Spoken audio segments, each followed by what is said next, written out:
Yes. That's my little.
on air.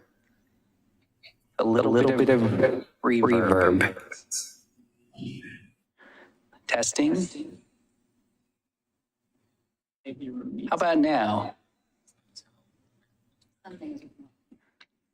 We're still. And is it with everyone? Yeah, we should probably check that out.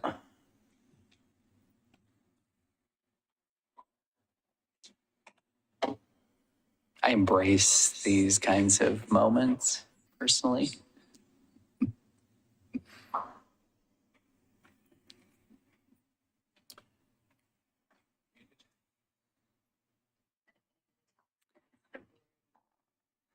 How about now? Too bad you don't have you. This would make a really good porch fest. Flipping who's muted and who's not on this. Oh, they are? Yeah. Are we still getting feedback? How about now? Is it my fault? It is. Probably. Yeah. We're still getting feedback. This is showing that it's not muted. The AV room, which is that, and it's also the microphones here. You said we were getting a signal from. Is there a house mic on? I can try to mute AV room. That's what the microphones are. So, give it a try. You're gonna give it a try. It was unmuted.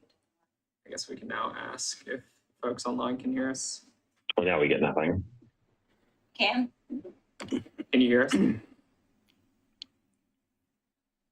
answer would be no. So I'm not sure what question to ask. He also has to, now that I have muted him, he has to, I can do it now. Oh. Yeah, thanks.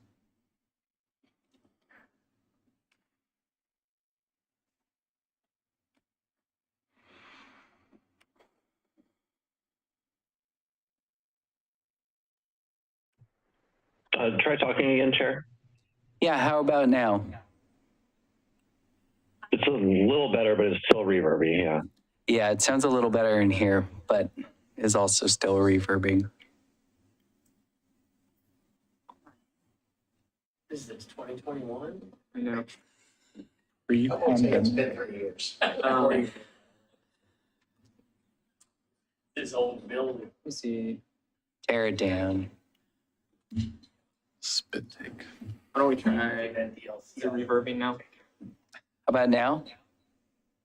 Oh, is it? It's only reverbing on one TV. Is that progress?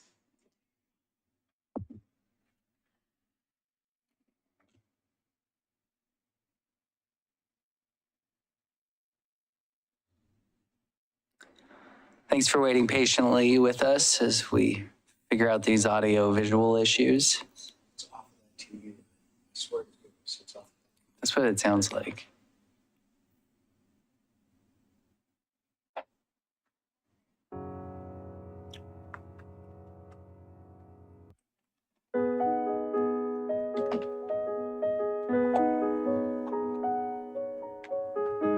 We're taking a pause for a moment here because I think we just need to be. Remove this from the TV. That's for this one. Oh, so I think for both of them? Does it? Yeah.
Good evening, everybody. Thanks for your patience with our audio-visual issues. I'd like to call the meeting to order and welcome you to the regular meeting of the Milwaukie Planning Commission. Agendas and additional copies of staff reports are available on the city website at www.milwaukeeoregon.gov. You may locate them by navigating to the community calendar where tonight's meeting page is posted. If you've not reviewed the agenda, please do so now. It contains important information about the process. To begin, we'll start with our native lands acknowledgement. The city of Milwaukie respectfully acknowledges that our community is located on the ancestral homelands of the Clackamas people. In 1855, the surviving members of the Clackamas signed the Willamette Valley Treaty, also known as the Kalapuya Treaty, with the federal government in good faith. We offer our respect and gratitude to the indigenous people of this land.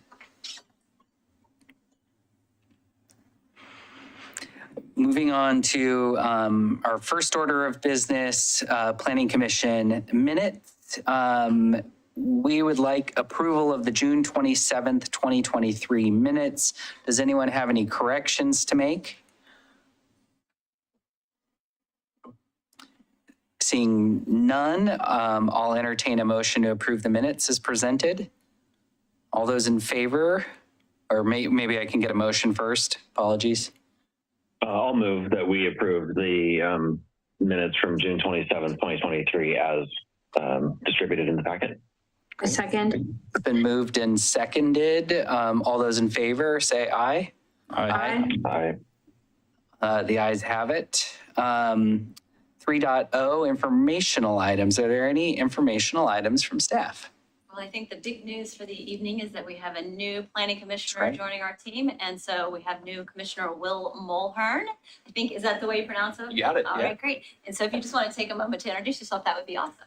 Yeah, for sure. Great to see everyone. Excited to be here. I'm Will Mulhern. New to Milwaukie, moved in February, so very excited to be part of the community and to be on the commission. I live in Llewellyn, kind of on the border with Ardenwald on Mason. Yeah, I work in state government, so someone familiar with a lot of the government and public sector experience, so hopefully that'll be helpful. I work on climate and energy policy. Yeah, I think that's all I got. I moved to Oregon from Boston, but I'm originally from the Midwest, from Wisconsin. So, yeah. Well, thank you very much, Commissioner Mulhern, and welcome. Maybe just out of curiosity, maybe we can just all do a quick round of introductions so Commissioner Mulhern can get to know us if he doesn't already. Let's start in the digital world. How about Vice Chair Freeman? Sure. Hi, I'm Josh Freeman, the vice chair of the commission. I've been on the commission for about a year or so. I'm a paralegal by trade, and I'm just happy to be here. Thanks. Great. Commissioner Edge or Commissioner Losfeld, one of you want to jump at the opportunity to go next? Sure, I'll go. Hi, good evening. I'm Commissioner Lauren Losfeld. I've been living in Milwaukie for about the past 10 years and have been first on the DLC for maybe 3 years and then moved to the Planning Commission. I think it's somewhere around 4 years now.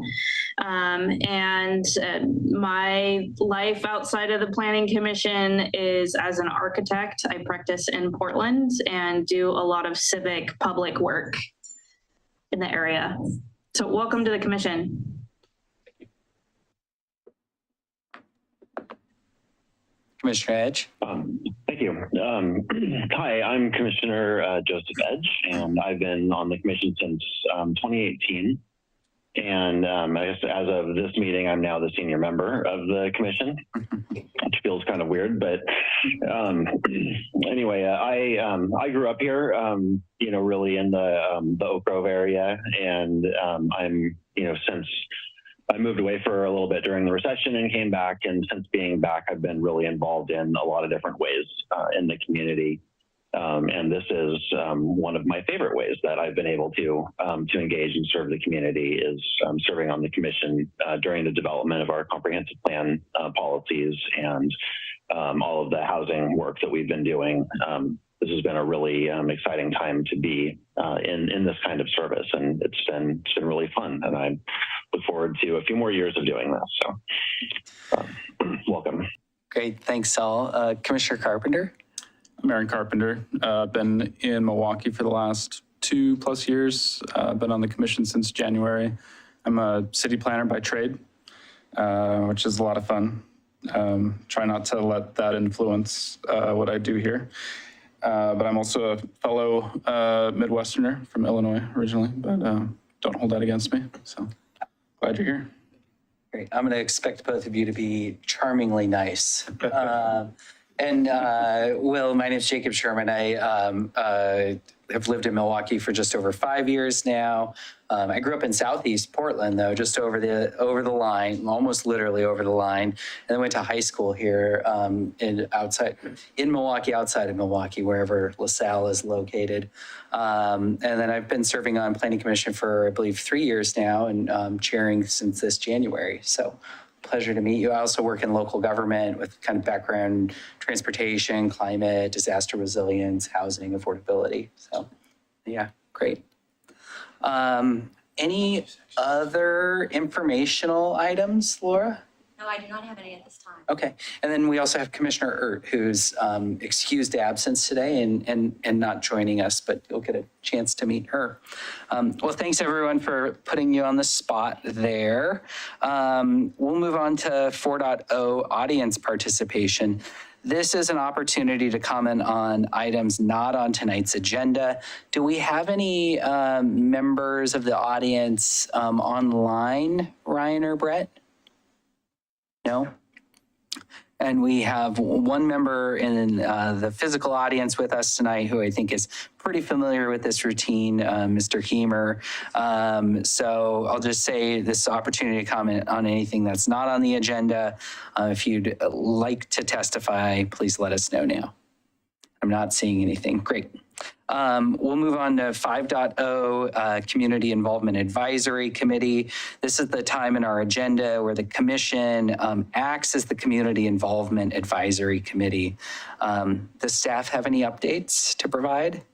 We don't have any updates now. I think last time I told you all that we've been going out to all the NDAs and doing the presentation. I think there's only 2 NDAs that we haven't been to yet that we're still trying to schedule, but we've been doing that. You've received a land use referral. Now what? So we're doing some training around that. Great. Do any members of the Community Involvement Advisory Committee have any items that they wish to report? Nothing from our digital commissioners, nothing in person. Great. Yeah, it's, I'd say, unrelated to the CIAC. Porch Fest. Porch Fest is happening. The final Porch Fest is on Friday. And I think where it's relevant, it's a great place to meet your neighbors. So please go check out a Porch Fest. You can Google Milwaukie Porch Fest and Google will help you find all the details. We'll move on to our hearing items for the night. We have 2 hearing items. First up is the DLC code amendments. This is a Type 5 application for proposed code amendments related to the retirement of the Design and Landmarks Committee, also known as the DLC. The Type 5 application for DLC code amendments is called to order. The purpose of this hearing is for the Commission's consideration of application number ZA-2023-005. If you're here to testify in person or online, please remember to confine your remarks to the application and the relevant criteria, and as possible, avoid repetition and information that isn't relevant. The moderator may mute you if disruptions occur. The Planning Commission ultimately makes a recommendation to Milwaukee City Council regarding whether or not the proposal conforms with the city's applicable criteria. I'll start by asking staff to cite the zoning ordinance sections or sections where the criteria can be found. Oh, that was me. Yep. Sorry, there are 2 sections of the code that are relevant. It's section 19.902, amendments to maps and ordinances, and section 19.1008, type 5 review. Great. There we go, we're getting the PowerPoint queued up. As we do that, want to check in with members of the commission and see if any members of the commission wish to abstain from the hearing. I will be abstaining. Okay. From this one. Yeah. Commissioner Mulhorn will be setting this one out. Does any member of the commission wish to declare an actual or a potential conflict of interest? No one has invested in the Design Landmarks Commission and subject to benefit from it, so I think we're passing on that. Well, then let's proceed to the staff report. All right, great. I'm Laura. I'm the planning manager here at the city, and this is my colleague Brett Kelver, and he's going to be joining me talking through this with you all tonight. So thanks for having us. Right. All right, great. You want to advance the slide, please? Okay, history of the DLC. The history, DLC's been around for a long time. Started up in 1990. They were the Historic Review Committee. And then around 1993, they went into a commission. And commissions have a little bit more power, a little bit more decision-making ability, as you all know, as the Planning Commission. Then for a while, it was the Design and Landmarks Commission. And because we added the design review aspect to the group in 2000. And then in 2004, it went back to being the Design and Landmarks Committee. So since 2004, for practically the last 20 years, they have been the Design and Landmarks Committee. So DLC today, you all are well aware that we just spent with them the last 6 years developing updates and changes and getting things clarified in the Downtown Design Review Code. That started, they worked on that for about 6 years, and then you all adopted that code package. Gosh, I guess it was last year at this point, or maybe even early this year. And then also, so that's been their majority of their work, I'd say, for the last 6 to 9 years. And then the DLC also makes recommendations to the Planning Commission on downtown design review applications and historic review applications on an as needed basis. So right now, they have not really been meeting on a regular basis since, I guess COVID, really, since that started. And so we have been, once they got through the Downtown Design Review Code and putting together a package for that, we've really just been meeting with them on an as-needed basis. And so talking you through the rationale for why we're discussing this tonight, we were just looking, one of the things is that we have very infrequent applications need reviews, right? So in 33 years, there's only been 10 historic resource applications reviewed by the DLC. And again, and in 23 years, only 12 applications, downtown design review applications have been reviewed by the DLC. So as you can see that role that they serve, it's very infrequent in that regard, reviewing those applications that come in. We also have, like I just was talking about, we have these really great improvements to the Downtown Design Review Code. And part of the whole reason for doing that was to make sure that we had clear and objective standards as well as discretionary standards so that we could ensure that our code was delivering the kinds of development that we wanted to see in downtown. And in fact, it has been doing that. And it was doing that even before we did the whole overhaul of the code. But I think that we've kind of dialed it in a little bit more even now and made the process easier, both for applicants and for internal review. So that was a really great project. Up until recently, it was a monthly meetings with the DLC for years. And that requires kind of establishing what the DLC is going to do, what their work plan is, and then making sure that the work gets executed. And that has a very, very high level of staff involvement. And so that is one of the reasons that we are talking about not having the DLC meet on a monthly basis or meet at all at the moment, just because it requires a high level of staff involvement. And we have other projects that are really at the top of the list right now as kind of all coming out of the comprehensive plan.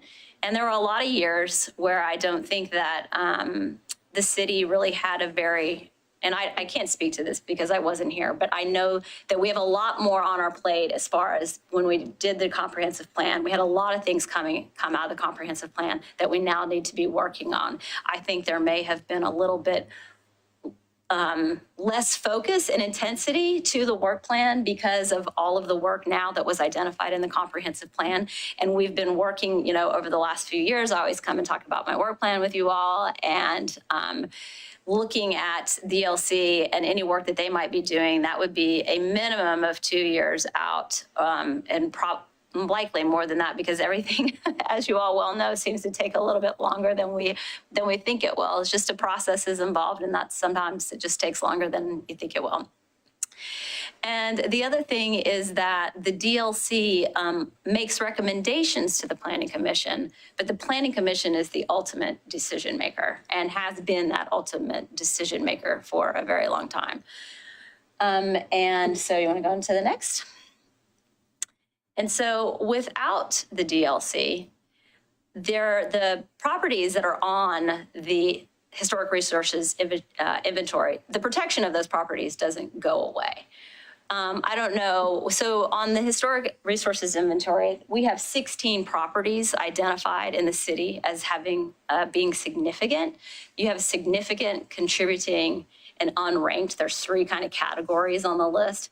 There only the significant properties actually get are applicable to the code, so they have to follow the code. The other categories of inventory properties do not.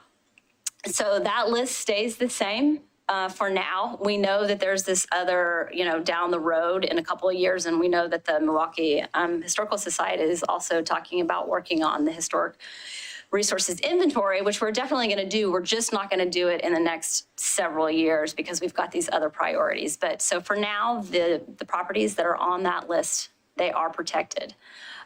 We still maintain that inventory. The Planning Commission would still be reviewing the historic resources applications. They'll still be reviewing the downtown design review applications. They review them in the exact same way the DLC would, by following criteria in the municipal code. DLC did that, and that's what the Planning Commission does. So it's just kind of removing a step. Planning Commission reviews it the same way that the DLC would. We're talking about future recruitment on the Planning Commission. Could include design and historic resource professionals, if possible, really trying to seek out those folks to sit on the Planning Commission. And the historic resource inventory and the approach, like I said, it's on the work plan in a couple of years, or 2, 3, 4, 5 years. What we would probably do when we do the inventory and thinking about historic resources and what a work plan might look like for that is that we would appoint an advisory committee, much like we do for like the transportation system plan, or we did for the housing capacity needs analysis. We always find a group of people that are particularly passionate about these things, and then having them be part of that process for a couple of years. And then, so that's kind of the way we would go about doing the inventory and having a larger conversation. And I do think that there is a point to be made that I think that there is a larger conversation that is going to be necessary when we talk about historic resources and what are historic resources. I think times have changed a little bit to how we think about our history and how we think about protecting resources. And I think that there's a larger conversation that's going to need to be had when we do the inventory. That could be a pretty large conversation and a good conversation to have. And so we would be doing that several years down the road when we have the capacity to tackle all of that. And the next slide. And so we did get testimony about this process, about retiring the DLC. We did receive a letter from the Milwaukie Historical Society opposing the code amendments. 10 people wrote in support of the Milwaukie Historical Society's position, and then 2 other people provided additional testimony in opposition to retiring the DLC. And so the staff recommendation, again, is kind of just a recap with a low volume of application review, the recent improvements to the Downtown Design Review Code, the Planning Commission's capacity to review these types of applications. There is capacity here in the Planning Commission to review these applications. We have the lack of an immediate need or immediate long-range project. And we did talk about this with the City Council on June 6th, and this is the direction that we headed in. And so the proposed code amendments do reflect that course of action. And the next slide. So we recommend that the council, staff recommendation is we recommend the council approve the proposed amendments. And then we have our usual decision-making options. Recommend approval of the proposed amendments as presented with recommended findings in support of approval. Recommend approval of the proposed amendments with revisions, revising the recommended findings as needed. Continue the hearing or recommend denial of the proposed amendments. And with that, I'm going to hand it back over to you, Chair Sherman. Yeah, great. Thanks so much. Are there any clarifying questions from the members of the commission for staff? Commissioner Edge. Well, thank you, Chair. Thanks for the presentation, Laura. So I'm just kind of curious, in terms of the design review aspect, did the DLC provided design advice, right? Were there design advice, review requests or reviews for that were, kind of pre-application that body did? Yes, that is correct. And how would that function be replaced? That function, well, we wouldn't have the DLC doing the review of the application. So that function would be replaced. Well, not the pre-application. I think that's what you're referring to, Commissioner Edge. That, yeah, no, like the design, kind of the design advice request portion. Right, that would not be occurring in the future. And Brett can talk a little bit about some, when we went back and kind of looked at what the DLC recommended or what kind of advice they provided, we can talk you through a little bit of that history to give kind of a better understanding. Yeah, I guess, if I could respond to Commissioner Edge's question, I think it didn't always happen. Before every design review application, there was not always a pre-application meeting with the DLC. That wasn't required in the code. There were occasions where an applicant would ask if it was possible to have kind of an informal meeting with the DLC to get a sense of how that group was going to consider their proposed design. But it wasn't required and didn't always happen. I would say it happened probably in a minority of the already small number of cases. So I would suggest that if an applicant felt really strongly in the future without a DLC present and wanted to get some preliminary feedback from the Planning Commission as the final decision maker, I guess the question would be, would the Planning Commission entertain kind of like a work session type discussion or some kind of other informal meeting with an applicant to get a sense of what the commission might be looking for if the project was going to get into discretionary design review. And I guess I'm looking to Justin to see if there is a thought that might be problematic at all, since the Planning Commission is the ultimate decision maker, but talking with an applicant in a work session with the group about kind of a preliminary design. Justin, do you think that would be problematic for the Planning Commission to offer? Because it wasn't for the DLC because they weren't the ultimate decision maker. Yeah, that could present some issues in that you've got the ultimate decision maker talking to the applicant or potential applicant about what they should design. So you've got input coming from the decision maker. If that input's not followed, I'd have to think through it, but off the top of my head, it raises some red flags, but I'd have to think through it a little bit. Great. Does that analysis make sense to you? It does. Yeah. Commissioner Losfeld? Yeah, I just thank you for the presentation. I wanted to clarify, did you receive any testimony in support of the amendment? No, we did not. Okay, thank you. Vice Chair Freeman? Thank you, Chair. I wanted to check, do we receive any communication from any members who are currently on the DLC? We did not. Okay, and do you know, were they at the city council meeting or do they submit any kind of comments then? I don't believe any were at the city council discussion that we had in June. We, at the most recent DLC meeting earlier this year, we did talk about this direction that we were heading and made the group members aware of that and had a little discussion about that. Thank you. Commissioner Carpenter, any questions, clarification questions? No clarification right now. Great, I'm gonna look at my notes real fast. I don't think I have any clarification questions either. So, great. Well, we could move forward. We've received correspondence on the matter, or have we received any correspondence other than items included in the meeting packet? Yes, let me clarify. So prior to the packet being posted, we had not received any comments. After the packet was posted a week ago, we later last week, we received the comments that were referenced. We received a letter from the Milwaukie Historical Society and then the 12 additional comments. Those were, the first set of them were sent to you by email on Friday, and then we sent another set to you yesterday afternoon. Great. And we do have people who wish to testify on the application. Do we have anybody online? Nope, no one online. We have Mr. Hemer twice, both as an individual as well as representative of the Milwaukie Historical Society. I'm gonna just up your minutes there. And please come up and join us, Mr. Hemer, and please state your name and city of residence for the record.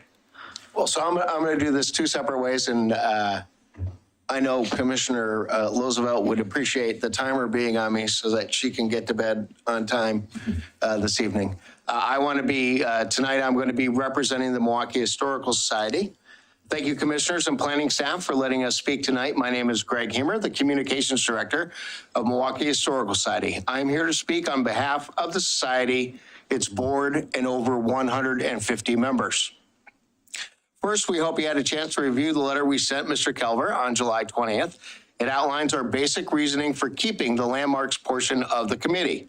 I want to be clear, Milwaukie Historical Society does not take a position on the design portion, what the design role is, nor does it take a preference in downtown design review.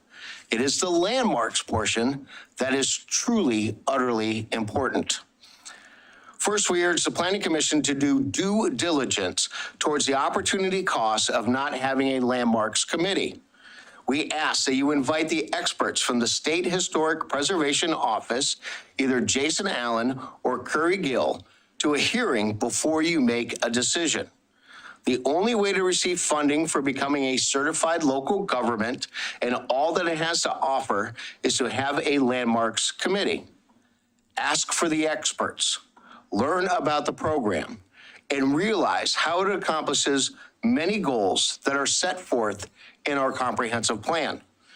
The time of this decision is neither urgent nor important to when you make the decision. So once again, we ask you to do your due diligence. Simply ask the experts to come, explain, and answer questions. Second, for the reasons we listed in our letter, the comprehensive plan dictates in our goal 2, or the state's goal 5, that preservation and Milwaukie heritage matters. The planning staff has provided an argument that there have only been 6 historic reviews in a certain amount of time. Is that maybe because the city has not accomplished a historic home inventory in the last 30 years? Maybe that is more the issue than the historic review. If you don't know your building has historic value, then why would you ever need a historic review? Milwaukie Historical Society, for at least the last 9 years, have watched our great planning commission debate many topics. You always point to the comprehensive plan for reasoning and logic. We just ask that you do the same here. Our third and last point is that we offer a solution to the city's dilemma of maintaining this committee. As you read in our letter, we are actually doing the work of the historic home inventory that the city has ignored over the last 30 years. We have already gathered the data and are moving forward with training for the survey. We know our project is still 1.5 years away from being completed. While the planning staff grapples with what to do with this committee, we can keep them involved, engaged, and being a part of something. We would want this committee to join forces on our historic home inventory. We expect this activity requires no time from planning staff, but allows the group to be active and retained. The planning staff may hold a public meeting with the committee every now and then just to see the progress we and the committee are attaining. This does not only create a continual participation, but also allows the planning staff the opportunity to explore the certified local government options or other possibilities for this committee in the future. In conclusion, Milwaukie Historical Society is providing 3 separate but equal options for the Planning Commission to retain the DLC. First, ask the experts or actually do due diligence before retirement. Second, look at the comp plan for guidance. Third, accept a solution offered by the Milwaukie Historical Society. Thank you, and I will answer any questions. Great, thank you, Mr. Hemer. I'll stop the timer before we got to the end there. I'll open it up for questions from, let me go back to my script real fast. Are there, I guess, staff? No. Are there any clarifying questions from the commissioners? Yeah, Commissioner Losfeld. Thank you, Mr. Hemer, for your testimony and brevity. I wanted to ask a clarifying question. Could you please clarify why you think expertise is a value we should consider when reflecting on the value of the landmarks portion of the DLC? Why is expertise needed? So what happens is that a certified local government actually allows economic growth and money to come in for historic buildings. So I will give you the example. I was on the DLC in 2007, 2008. We got $20,000 that were matching funds that we had the business owners pay for. And the 3 examples I can remember is that the Things from Another World revamped their top of their building. Cha-Cha-Cha's changed their storefront. And I think Chan's got some money to do some work as well. Not only does the certified local government money also allows things to happen, but it actually pays for staff time to work with this landmarks committee to work on things. So there are a huge amount of opportunities. I am not the expert on CLG cities, the certified local governments, but I can tell you that Curry Gill and Jason Allen of the SHPO office are. And so when we talk about trade-offs, the city doesn't represent the trade-off to not having a landmarks committee. All I'm asking you is to actually learn and explore the benefits of having a landmarks committee. Instead of just hearing one side of the story, hear the entire story and then make your decision. Thanks. Any other questions from the commission for Mr. Hemer? No?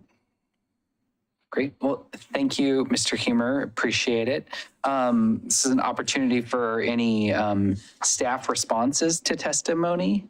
I also have a personal comment. Oh, great. I think you got to go through all of it first. Oh, yeah. I gave you the bonus time, so you would have actually buzzed out on that one. But I'll restart the timer for you as an individual because I think we all hold you in high esteem.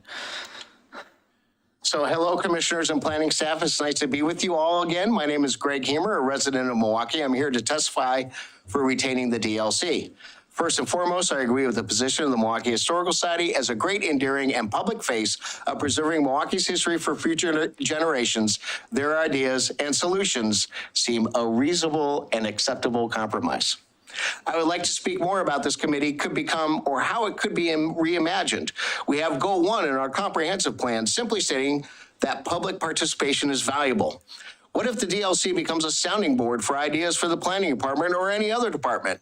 An example could be neighborhood hubs. The DLC could work on code language, design standards, outreach, or other such areas to ensure and enhance the public process. The planning staff or community development director could use this committee to bounce off ideas, create form and function to ideas, or even reach out to the community. It could be a blossom of public participation, allowing the Planning Commission and City Council an opportunity not to have a lot of work sessions, but allow the committee to work through those problems, saving money, time, and effort, as is a typical excuse for not working on something. I was a planning commissioner, and during the discussion of downtown design review standards, we basically asked if this was going to kill the DLC. The answer back from our great planning director, Laura Weigel, was that no project was going to be able to be built on those standards alone. The review process would most likely be needed. So why retire the committee? If the Planning Commission desires 5 more meetings about one development downtown, then relinquish the DLC. If you respect and honor the hard work and meetings the DLC has done in the past by creating the best looking building inside the built environment, then keep them alive. Do not let the excuse, we'll get more astute members of the Planning Commission to deal with these matters. The future of involvement is always unknown. I would like you to also understand the position the planning staff is sitting in. Mr. Kevler, our longest-standing planning staff member and truly a great person, has now been tasked a water quality Willamette Greenway project, taking up most of his future time. Since he was tasked with the DLC, the planning staff takes a short-term view of no time to run the DLC. If this committee expands its scope and is used as a sounding board, as mentioned before, then anyone on staff could use the committee for a project or an idea. I get where planning staff is coming from, but it does not need to be a committee but it does not need to be Brett's job. But everyone could use the DLC to the staff, cities, and residents' advantage. In conclusion, I agree with the Milwaukie Historical Society. I ask you to reimagine the committee. It is something that the city can use, keep the commitment to downtown design review, and last, I get the planning staff struggle to accomplish projects, so expand the scope and allow others besides Brett to take the lead. Thank you, and I will answer any questions. Thank you, Mr. Hemer. You almost made it over the line, but not quite. That was close. Do any members of the commission have questions for Mr. Hemer as a representative of himself? Nope. Oh, yes. Commissioner Losfeld? Mr. Hemer, can you clarify, would this, the suggestion that you're making, would the DLC or this committee still continue to provide pre-proposal meetings in advance of an actual application and support to project teams? I guess my suggestion is reimagine the DLC. So if you have nothing for them to do because you don't see any projects coming up in downtown design review, they could still do downtown design review. But you could expand out their scope. So they could work on design review or design suggestions for neighborhood hubs. They could also work on a little bit of planning and community outreach. They could do a wide variety of scope of work that just imagining a group of volunteers stuck into one tier because that's the way it's always been. Maybe we can take this group of volunteers and expand their role and make our residents a lot more informed and educated about the choices that the planning staff is making. Great. Thank you. Any other questions?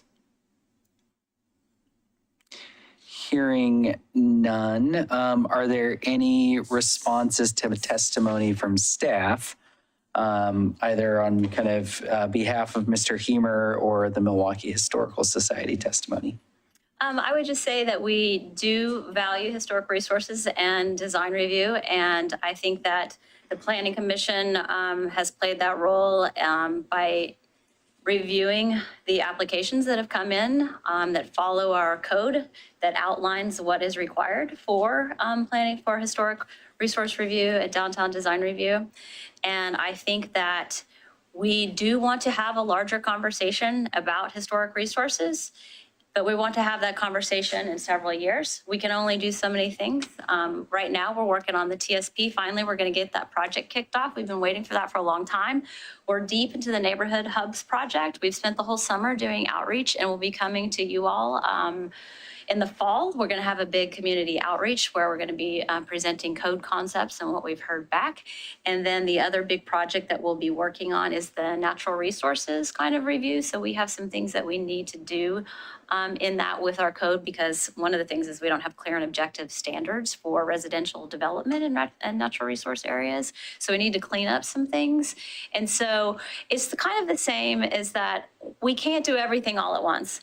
Like we had the year when we did the visioning back in 2017, and that was a big project, and we got all the community to come out and talk about that. Then we had the comprehensive plan, and we spent a lot of time talking about that.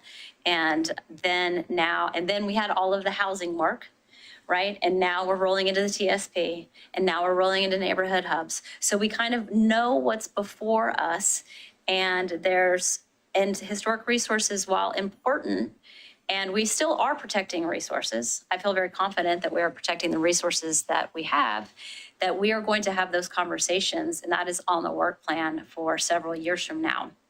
I think that the things that Mr. Hemer has suggested would still take quite a bit of staff time, because if we needed to, we are going to continue with the DLC. And if we say we wanted to be a CLG community, then we would need the staff resources to apply for the grant and then manage the grant, dispersing the grants, and then having a program outlining what those grants were for. And that would be staff that would be required to do that, as that's city resources and funds from the state. So that would be time intensive. And so there may be the opportunity down the line to do that kind of work in the future when we get back into having a broader conversation about historic resources, but we're just not at that moment in time. We're going to get there, just like we're going to get to the Willamette Greenway review, and just like we're going to get to looking at the downtown overall and looking at all the various plans and pulling them together. So we do have a plan for the things that we're going to do. This just isn't on our work plan at this moment, but it is coming. Great. Any member of the Planning Commission have questions regarding testimony to this point?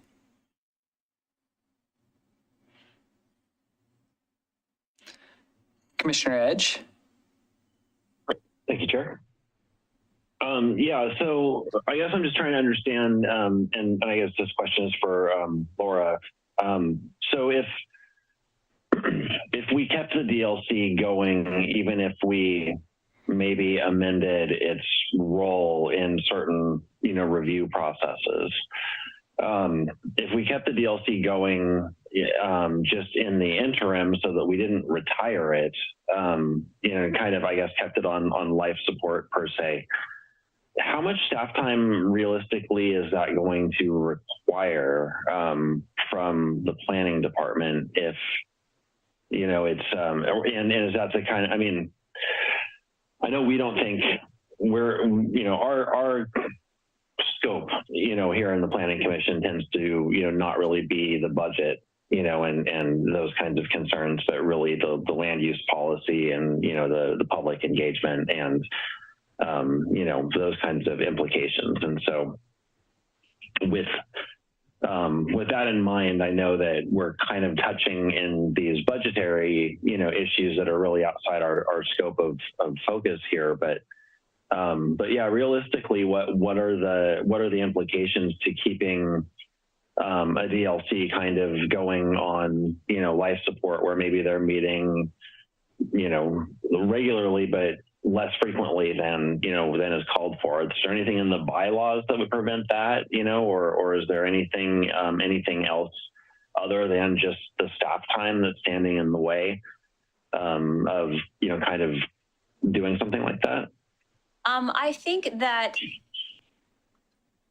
we have been doing that for the last year or so. We have been just meeting with the DLC as needed, and that is something that could be done. There's trade-offs to be made with that.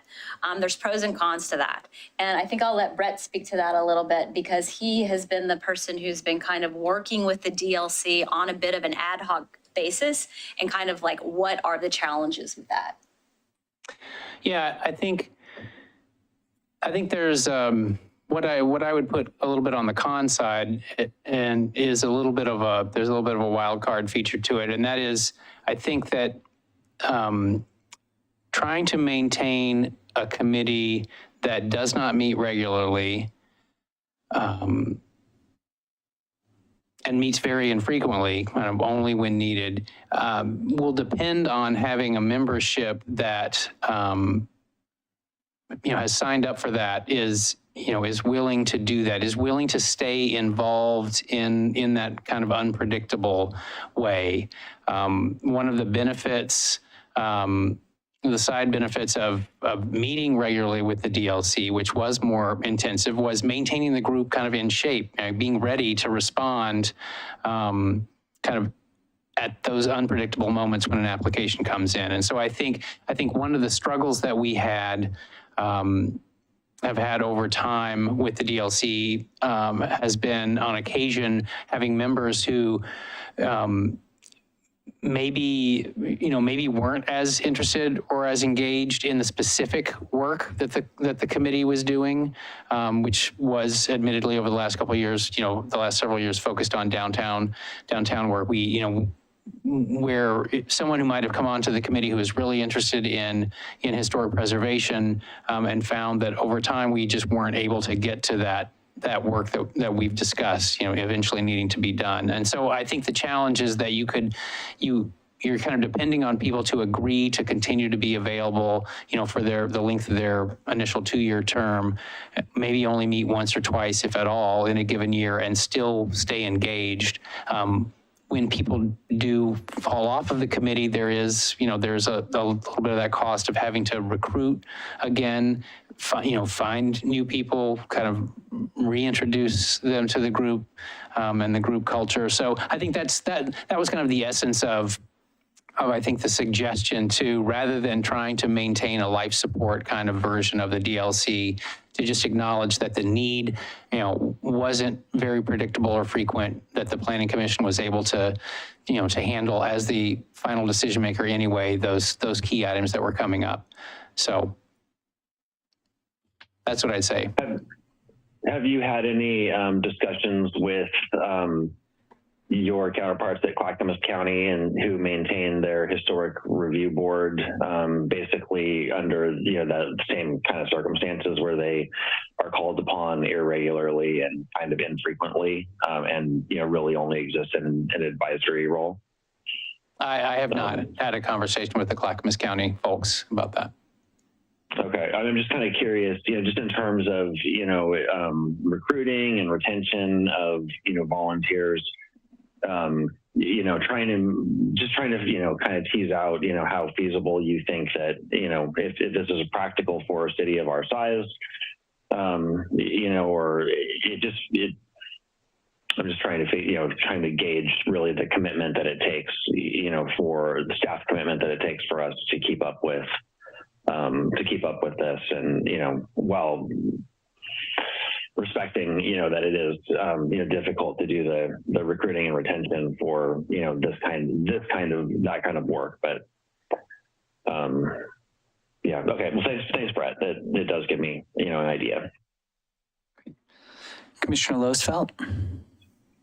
Yeah, maybe a tag along and to that series of questions from Commissioner Edge, but I'm curious if you understand anything about how the city of Lake Oswego conducts their downtown design review. I've been kind of doing some research into that and thought possibly there might be some insight there.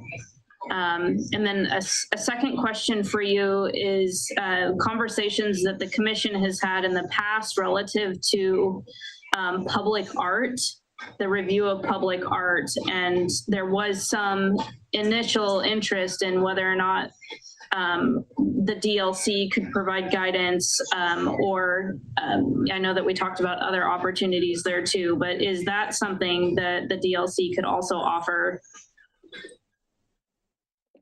I would say at this time, Commissioner Losfeld, we're not pursuing the public art conversation. If we were pursuing that, was the direction that we see from council. And if we were doing that, then we have an arts committee that would be doing that work. And so that wouldn't be part of the DLC's work. I haven't reviewed the Lake Oswego downtown design review, what their process is lately. They've had a lot of downtown development in their downtown. It's been super controversial. So I'm not exactly sure how that's structured. But again, we do have the Planning Commission that has the capacity, definitely from a time standpoint, to be that main body that can review the downtown design review and would do it in the same way that the DLC would, under the exact same code. One of the questions I think I have for staff is if we were to retire the DLC, it also looks like DLC or historic review or design review has been reconstituted in the past. We've had an on and off again kind of thing when you look through some of the history. So it seems like that's feasible, A. But B, I think even if a group like that wasn't, an advisory committee like that wasn't in place, there still exists a process for designating historic resources and designating landmarks and things like that a property owner or interested members of the community could take advantage of. We're not like eliminating a function there. Is that correct? That is correct. Our code outlines kind of that process. It's kind of discretionary. There's a lot of given over to the planning manager to help guide folks through that process. But I would imagine that what you would do is that you would go back through and look at having them score their property based on the same scoring that the state would do, just like you were adding it to the historic resources inventory. So whether it became a significant contributing or what's the third one? Unrankable. Unrankable, right. So you have to go through that process to see if it actually qualified to be a significant resource. And if it did, there is, and then we would bring that to Planning Commission, and the Planning Commission could put it on the list and it would go to City Council. I think we did look into that a little bit, and it turned, no one's come to the city to ask for that designation since 1993. Wow. As far as I understand, that's what our records indicate. Great. 30 years. Great. Any other questions from, yes, Commissioner Edge? Thank you, Chair. And just for the record, Laura, could you clarify what additional entitlements that a landowner would get for getting designated as a historic landmark? Entitlements? Yeah, so like this is, I believe you get a great plaque. I think you get a plaque, and you have to go through a review process with the Planning Commission if you want to alter your building. So I don't know that there's any money. You're not gaining a lot. I don't know that you're gaining a lot from that. Maybe there's some sort of grant programs that I'm unaware of that the person might be able to tap into. Obviously, if we had a program, then maybe that would be something that would happen. But I don't think that there is a lot that you get from it, except for the pride of having done it. Exactly, yeah, and community recognition and maybe, other kind of cultural recognition there. So I'm not. So while other jurisdictions might allow certain kinds of commercial uses in residential zones to kind of enable economic, enable the economic feasibility of preservation of historic structures, the city doesn't have that. The program is really just about the designation. There are things that you can use. If you look at the code, if you have been designated a historic resource, you can do certain things with your property as a conditional use, if I'm correct. So there is flexibility in the development code to encourage the adaptive reuse of historic properties.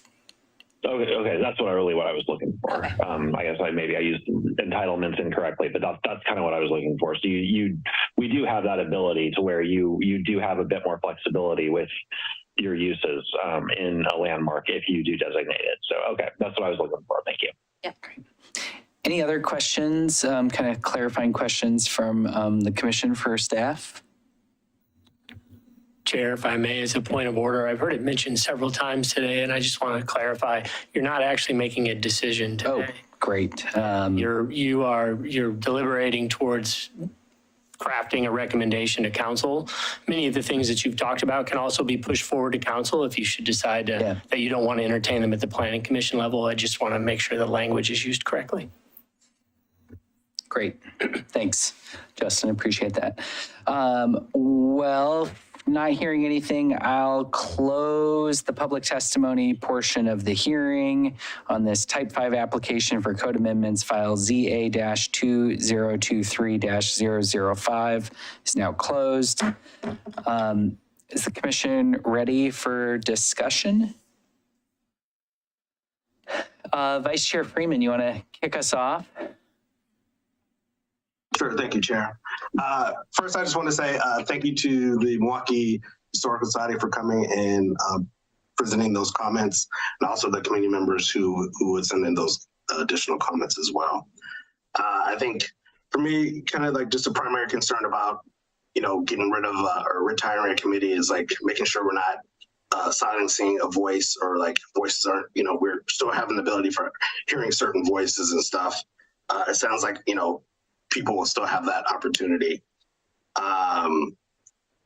We also talked about like who would pick up the work.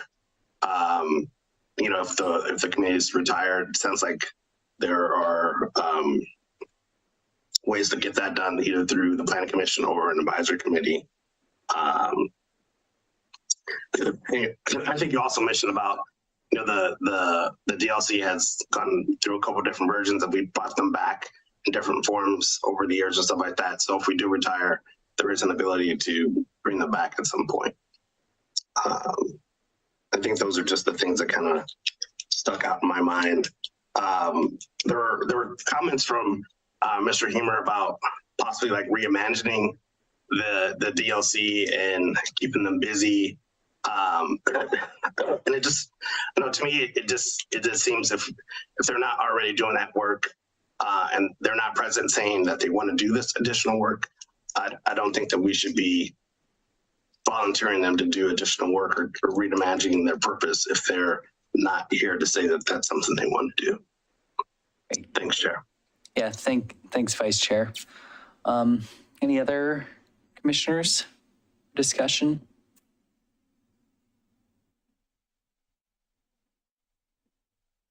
Former Vice Chair Edge.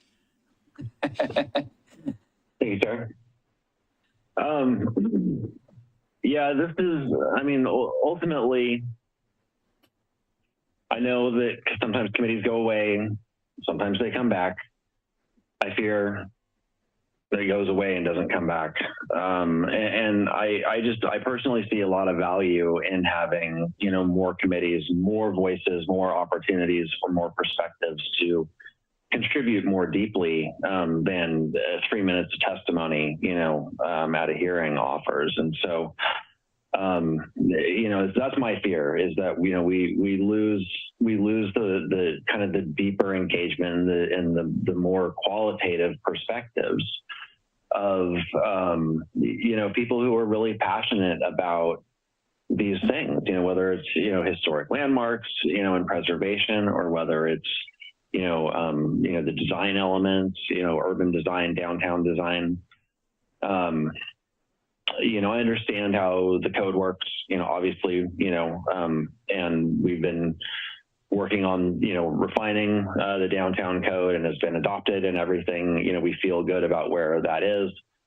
I guess I'm not terribly concerned about that aspect of it as much as I am about, really living up to the spirit of the comprehensive plan policies that we adopted around, the area's history and preservation, and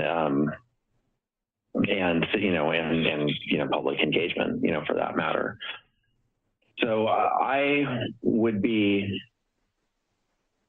happy to recommend denial tonight. You know, and with all due respect to staff, you know, obviously I have a great deal of respect for, you know, you and the work that you do and the recommendations that you're putting forward. But I really want to give this to City Council with the message that the DLC has value and that we really need to think about how we're providing resources for the DLC and how they're making contributions to the city. And maybe that is reimagining them. Maybe that's rebranding them as a historic review board or historic, you know, resources, you know, committee or something like that. But, you know, I don't know that that's for us to decide. And to that, you know, I appreciate what Vice Chair Freeman was saying. We sitting here tonight don't need to be, you know, expanding the scope of the work of these volunteers who signed up for the DLC under its current, you know, configuration and charge. But that's really the work for City Council to do. And as, you know, the testimony that we received tonight, you know, really directs us to, you know, look to our comprehensive plan. And again, I know that we can live up to the letter of that plan simply by having code that implements it and review processes that make sure that applications are consistent with that code. I get that. I know how it works, but I think to live up to the spirit of the comprehensive plan goal and policies that we adopted around these subjects, I think it's important to have, you know, a committee dedicated to that. And, you know, it's the same argument I was making when we were talking about having a dedicated CIAC or, you know, a dedicated, you know, equity committee. You know, I think these things are important enough that we want to recruit and retain and give, you know, work and purpose to within the city to people, to volunteers who are really passionate about these subjects and who are really passionate subject matter experts in ways that really, I think, does benefit the city. And so that's why I feel the way I do, you know, and that's why I would vote the way that I said I would vote on this tonight. But I really think that this is something that City Council needs to consider more deeply before we just rush in and retire this committee. But I'm interested to hear what the other commissioners have to say, but that's where I'm sitting with this right now. Great. Thanks so much, Commissioner Edge. I really appreciate that. Commissioner Losfeld, particularly interested in hearing your perspective as a former member of the DLC, now serving on Planning Commission. What are your thoughts on this topic? Yeah, thank you, Chair. I have a lot of thoughts on the issue and recognize it's not an easy one.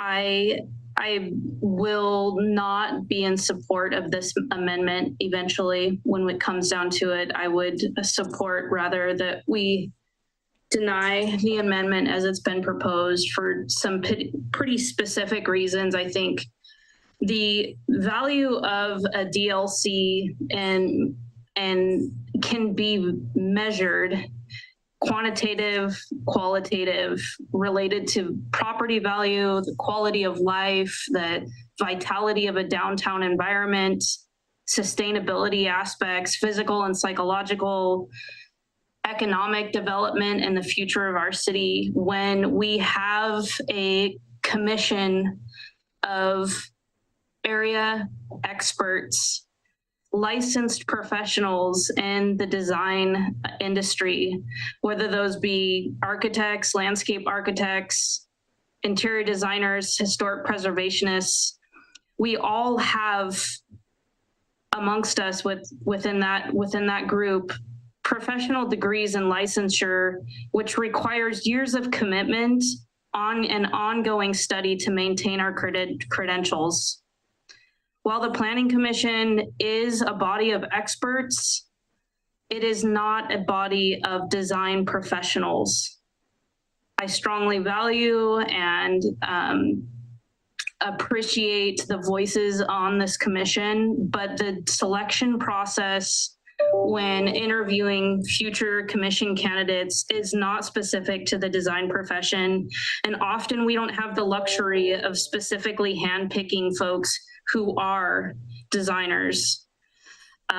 We are aspiring to a great city. We have extremely progressive standards, and I've been very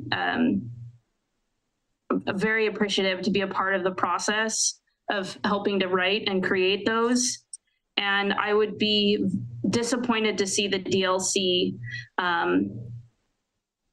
commitment to the DLC removed, and would hope that we do the hard research, we do further research into what local jurisdictions are doing.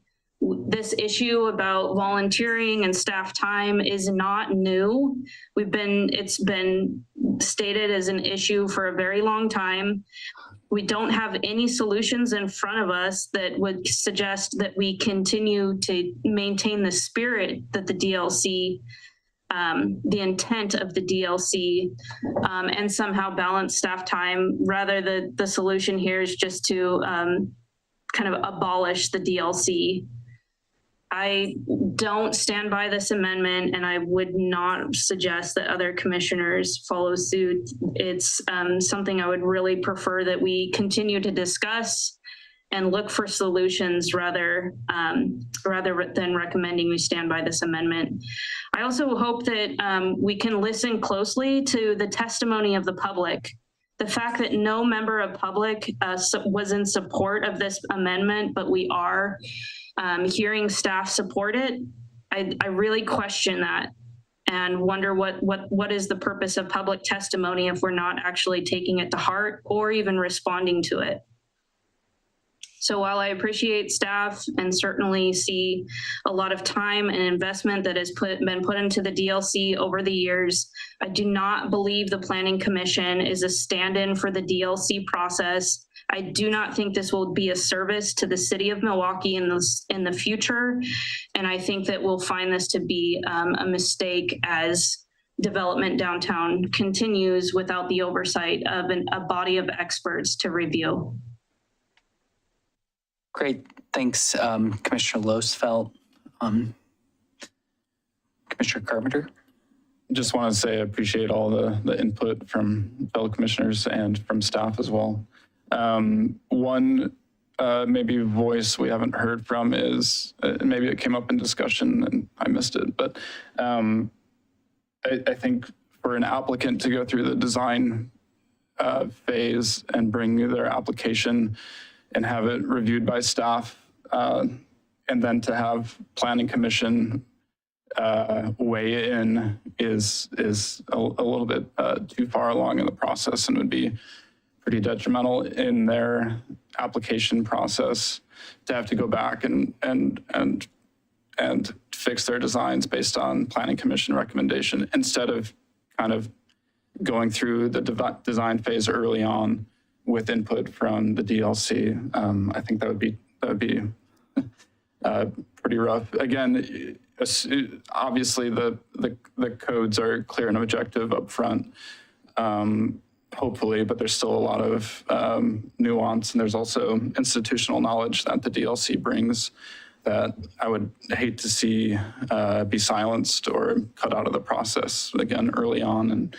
And I think we'd be doing our development community a disservice as well if we kind of take this out of the process for them.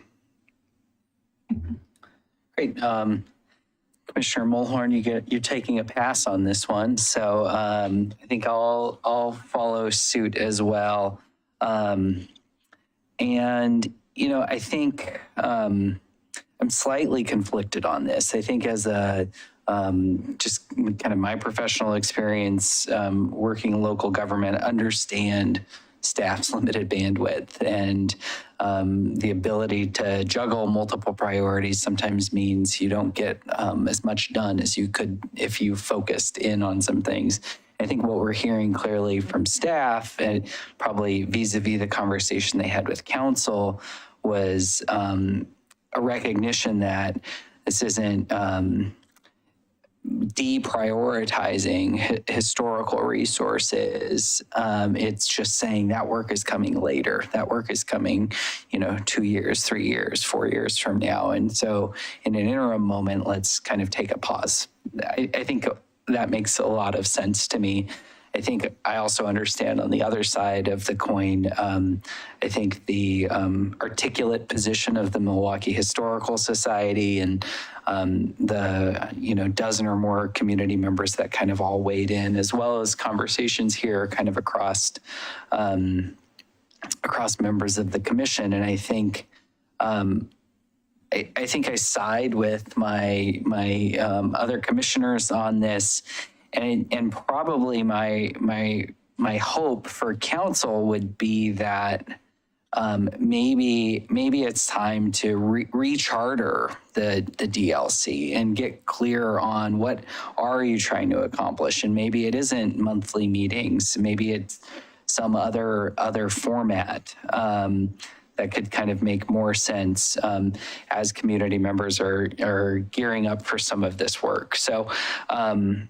I recognize that council, kind of asked or made a nod towards this work, but I think alongside Commissioner Losfeld and Commissioner Edge and I think some others, I think I'll also kind of side for now with, I think, our larger policy goals as Commissioner Edge and our articulated, and our larger community engagement goals, and kind of encourage council to think more about how we prioritize this work. So I think I'll also be voting to deny the proposed amendments.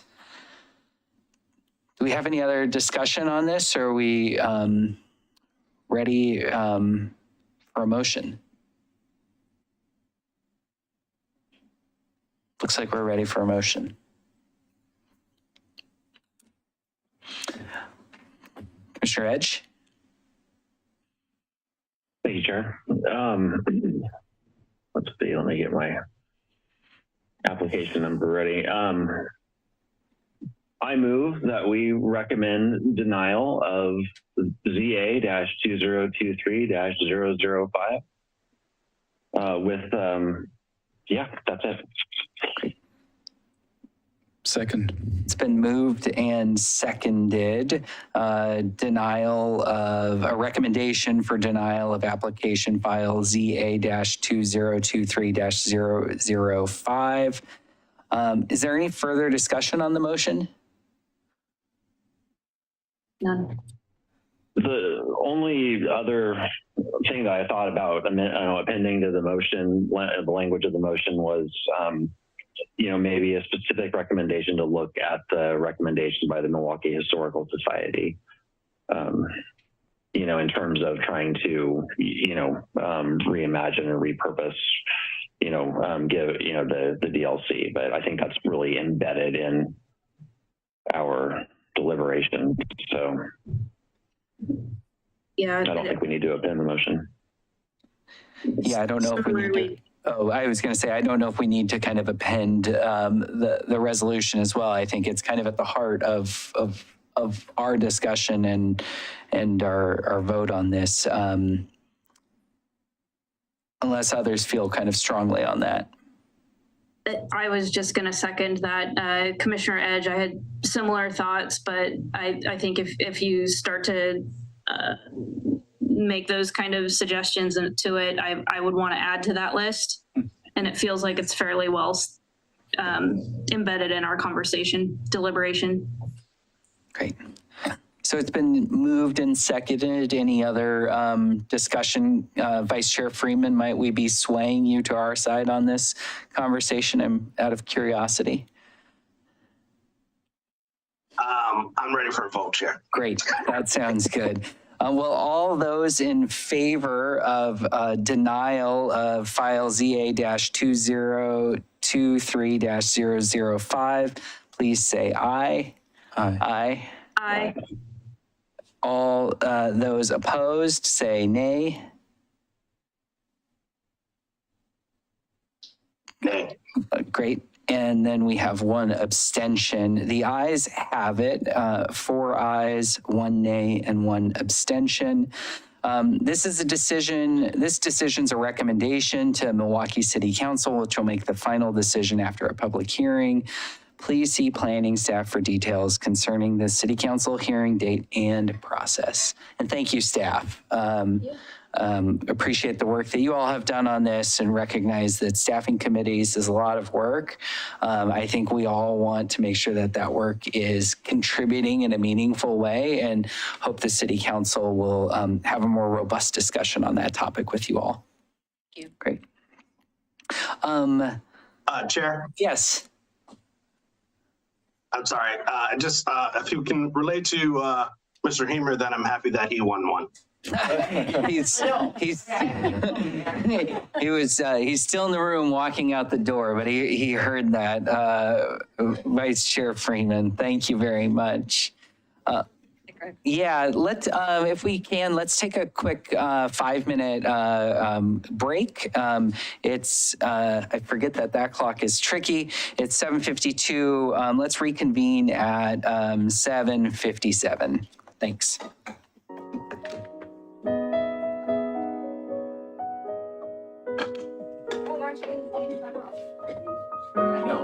Dear God, I don't care less about this.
July 25th edition of the Milwaukie Planning Commission.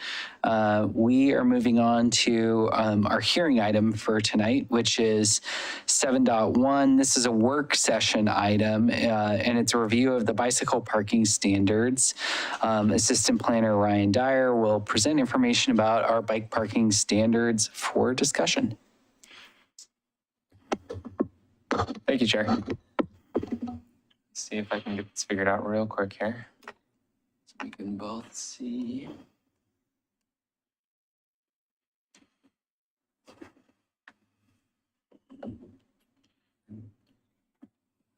Share screen number 2. Okay. Okay.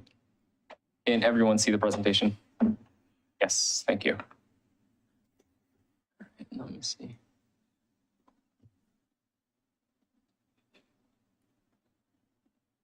Okay, thank you. As Chair said, I am here tonight to talk with you all about the city's bicycle parking standards.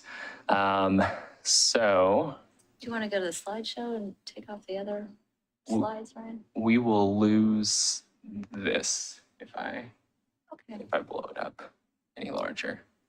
So, All right, because we have the problem I mean, with access.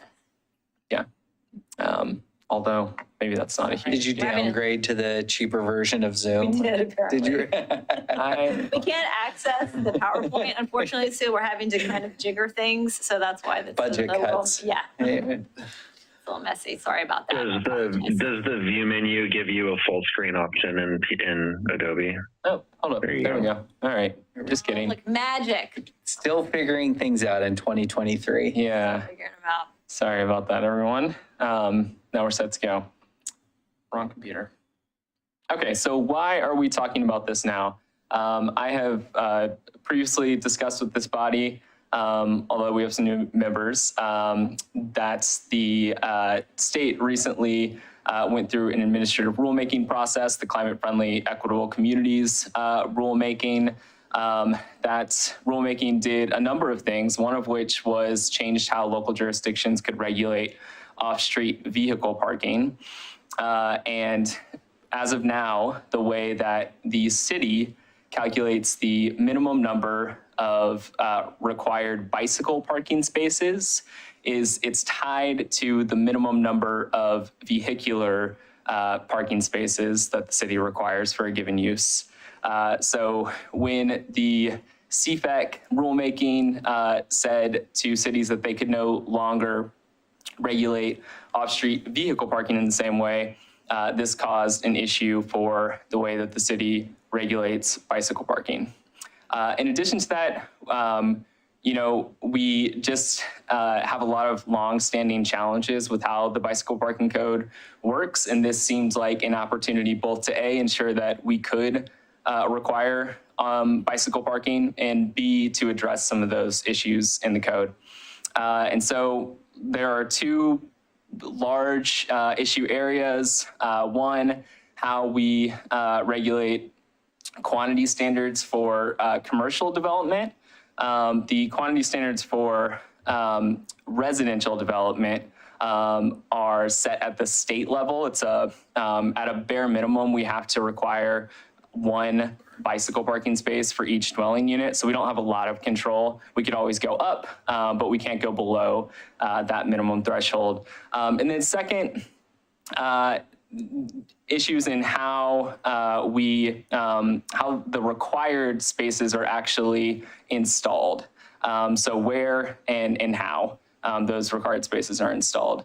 And I guess I'll just also pause briefly to say that if you looked at the staff report, this presentation is organized a little bit differently. I think we were very much in the weeds when we wrote that staff report and looking at what other jurisdictions were doing, trying to understand what best practice was. And that the staff report's organized in sort of this way of quantity standards and then development standards.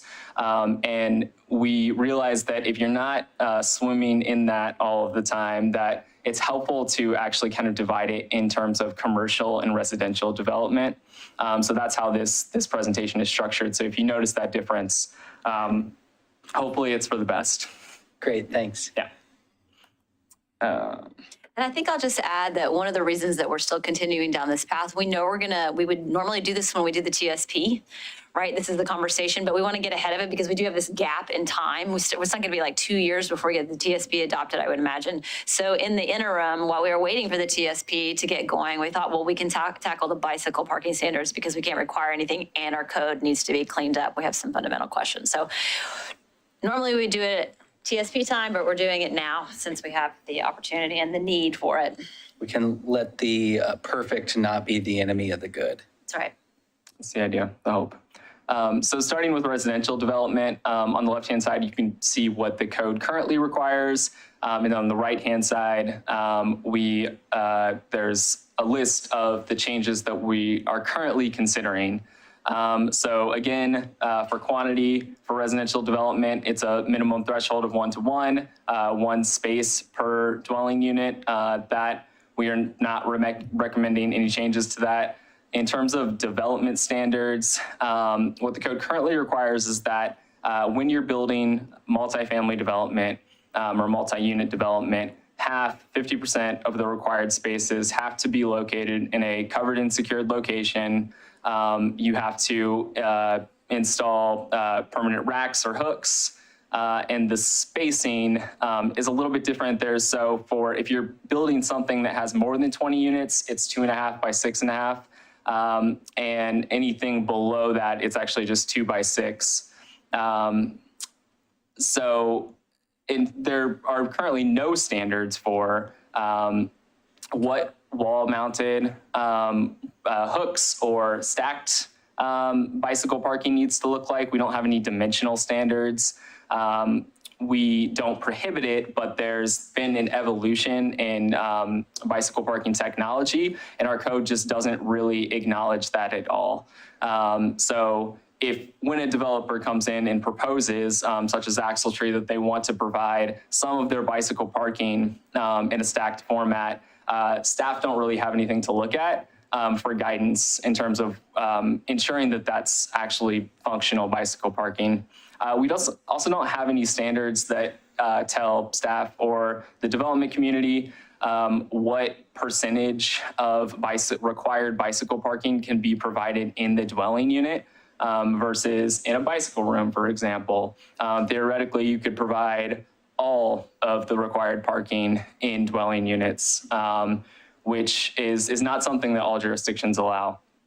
There aren't any standards there's conversations around e-bikes as well as cargo bikes, recumbent bicycles, and we don't have any standards that address any of those alternative bicycle styles.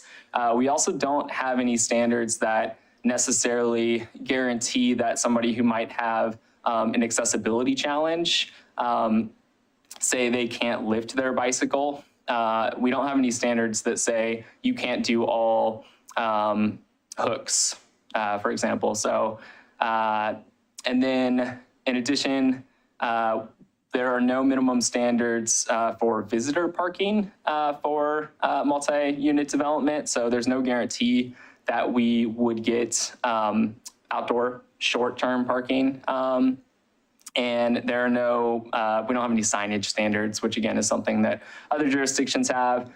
When the bicycle parking isn't readily visible to folks arriving to a site, we don't have any requirements that, that developments sign where a user could find bicycle parking. So in response, we are considering standards that would address all of these limitations. So adding standards for wall-mounted or stacked parking, limiting the percentage of spaces that can be provided inside of a dwelling unit. Portland allows up to 50% to be provided in unit, assuming that there is an elevator for those spaces that are in units on upper levels. Adding standards for EV bicycles, electric bicycles, cargo bicycles, and guaranteeing that there are some options for folks who might have a mobility issue. In addition, requiring some visitor parking for multi-unit development and adding signage standards. And just a clarifying question on the minimum parking for visitors.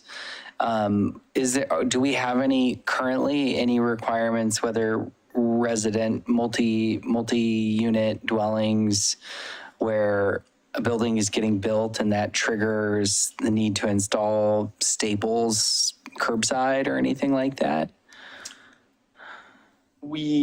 So we do have,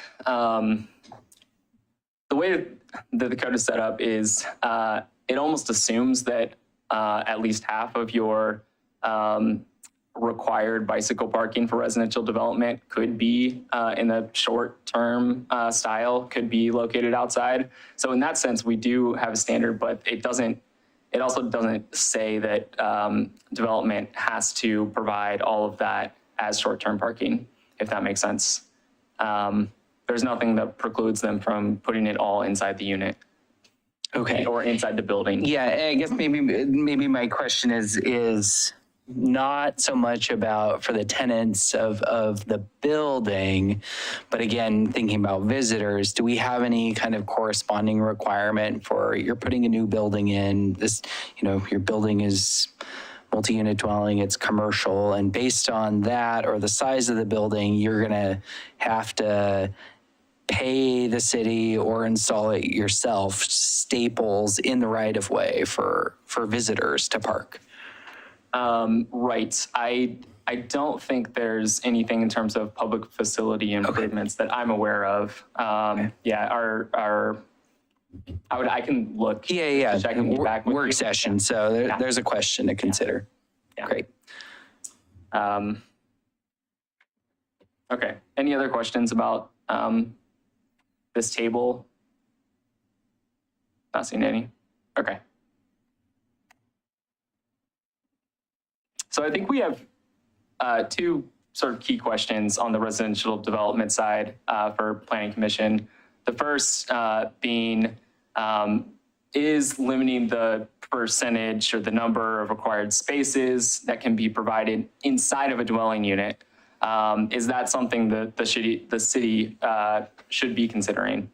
And then the second is, should the city be adopting requirements that do accommodate alternative bicycles, such as electric bikes, cargo bikes, and standards that would require that at least, and I'll say a little bit more about folks who are having trouble, might have trouble lifting their bicycle. What a standard would look like is requiring that a certain percentage of the bicycle parking spaces be ground mounted, so that nobody's having to lift their bicycle, either for a stacked or for a wall mounted hook or something along those lines. So that's what a standard to address that issue would look like.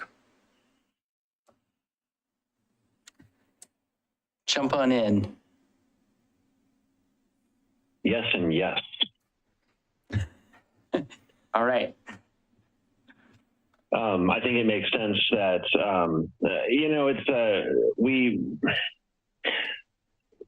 I can kind of see it both ways. It's like, if I have a really expensive bike, I kind of want that, I might want that secured inside my dwelling unit. But then, also sometimes, dwelling units, are pretty compact and you may not have, even room, to kind of have a hook around. And so, we need to make sure that there's room inside the units where the hooks are being mounted so that it's, practically usable. It shouldn't just be like a coat closet. That, if you use it, you can't also use the hook. So I just want to make sure that, we're really thinking, how that inside space, is practically usable. And then, yeah, we, should account for the fact that there's going to be, a percentage. I don't know if it should be 50-50. I think, that if that's what Portland's doing, it's certainly worth considering, why they chose that ratio. They have a lot more, population, a lot more experience, with the subject. So, we might consider why they chose that ratio, but, having a room, particularly on the ground floor, that makes it easy to get your bike in and out, might be more appealing for a lot of people, and particularly people that have trouble lifting or have larger bikes. And so, yes, we need to make room for, non-regular sized bikes, and, and those should be in a lockable, secure, community space in the ground floor of the building, probably. Yeah, I think yes and yes for sure.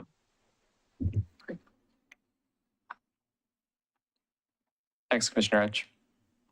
Others? Yeah, I would agree yes and yes as like short answers. And I think the first piece Commissioner Edge covered pretty well. On the second part, I'm curious about what it looks like to accommodate alternative bicycles and how, I know it was in the packet a little bit, but it wasn't, I have trouble picturing like what different bike parking looks like. So I would be curious to know a little bit more about how burdensome is it to require or to have parking that, can park 2 EVs or can park a recombinant bike or a cargo bike. Yeah, I don't have clarity into what that looks like. Yeah, I can speak to what Portland's doing. As I understand it, for electric bicycles, they require that, I think it's 5% of bicycle parking spaces be within a certain distance of an outlet.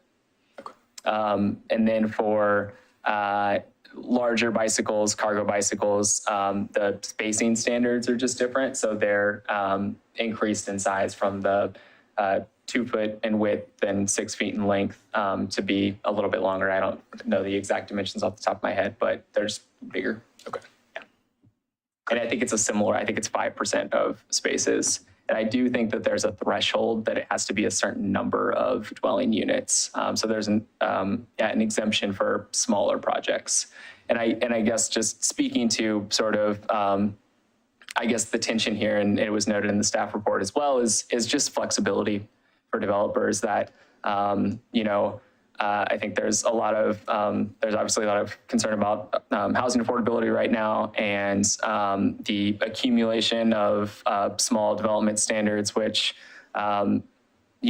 each individually might not be a huge barrier, but altogether pose a barrier to development. And so I think there's just a concern that, adding additional standards such as this might prevent development or displace other amenities that might be developers feel are more valuable to the residents. So I think regarding kind of the second question, and I think probably thinking about larger developments, not necessarily smaller developments. And again, I don't know what that threshold is, but I also think that having some sort of requirement that helps provide more physical space for, again, whether it's a cargo bike, you mentioned a recumbent bicycle. The other thing that's not mentioned that where I went to is thinking about families and people who might have a bike trailer attached to their bike. And so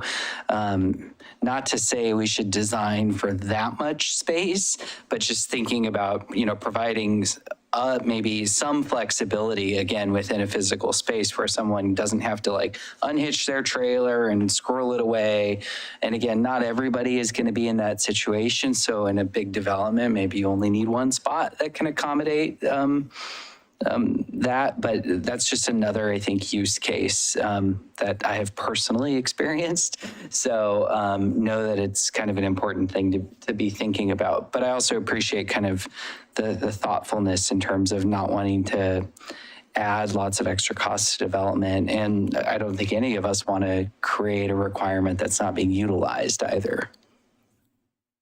It's trying to find that magic balance. Yeah. Yeah, it's a little tricky. It's art and science. Yeah, I would agree with everyone and just encourage simplicity and clarity, but also flexibility. So.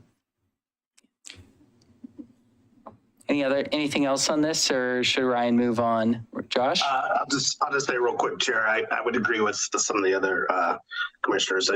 My only kind of concern is we're sectioning off a certain amount of space for the apartments and stuff like that. For those residents who aren't using that space for bikes, is that just wondering, does that drive up the price? Are they paying extra per square foot for space that they're not using for that? Or how else can that use that space or what that looks like for people who don't have bikes. You know, is that driving the price up for people who don't use that amenity? It's just kind of my thoughts. Some people would argue that that is the case. There's a lot of conversations that are going on about that right now, Commissioner Freeman, and trying to find what is aspirational enough to try to get more people on their bikes, right? Making sure that they have spaces to put their bikes, but then also recognizing that maybe aspirations can be high sometimes. And so maybe you need to be requiring less spaces for bikes. So we're in the middle of that conversation right now. And I think that one of the things is I think that with the state, we are required to do one-to-one right now. That is what we have to require. I do think that that conversation might open up a little bit over time. So I think you are correct. That's what the balance is. We're trying to figure out how to keep the costs low and then also get more people on bikes. Yeah, and I think maybe just to, put a fine point on it when we're talking about one-to-one. So in a 50-unit multi-unit dwelling, you would need to provide 50 bike parking spots. And we're saying maybe currently half of those, 25, could be in units, and the other 25 would be in some sort of secure bike parking room or something. And so we could think, while we can't go below the 1-for-1 at this point in time, we can think about what that ratio is. Is it 50-50? Is it 60-40? Is it 80-20? You know, those kinds of things. So yeah, it's helpful to think about that. Yeah, it could be a room, it could be a cage. And it's, I guess I'll also note there was a footnote in the staff report, but the role that having bicycle parking available to somebody and does it incentivize more cycling intuitively makes a lot of sense. That, yeah, that's going to be a barrier that's going to prevent somebody potentially from cycling if they don't have a secure location to leave their bike at the end of a trip. There is not a lot of research out there on this topic. And so I think that's a challenge in this conversation as well. We are trying to incentivize, behavioral change, people to travel by other modes of transportation and make it easy for them. But there's just not a lot of evidence, at least that I was able to come across, that necessarily firmly showed that connection. So something to keep in mind as well. Okay, and then unless there's anything else on that, I'll go ahead and move on to the commercial side of things. So from a commercial development standpoint, as I discussed initially, in terms of quantity, the requirement is based on the minimum number of automobile required spaces, so it's 10%. And the code is written in such a way that for the most part, with a few carve-outs, it assumes that all of that is going to be what's referred to as short-term. And again, that's, I didn't define that here, but long-term parking is parking that's really designed for folks that are going to be staying at a location for more than 4 hours. It's covered and secure so that you don't have to be worrying about the security of your bicycle. And then short-term parking is designed for folks that are visiting a space, and it should be, you shouldn't have to go through any sort of locked barrier to access it. It should be readily visible to people who are arriving at a site. It's the type of bicycle parking that Chair Sherman was discussing in terms of, it's your staple rack in the right of way.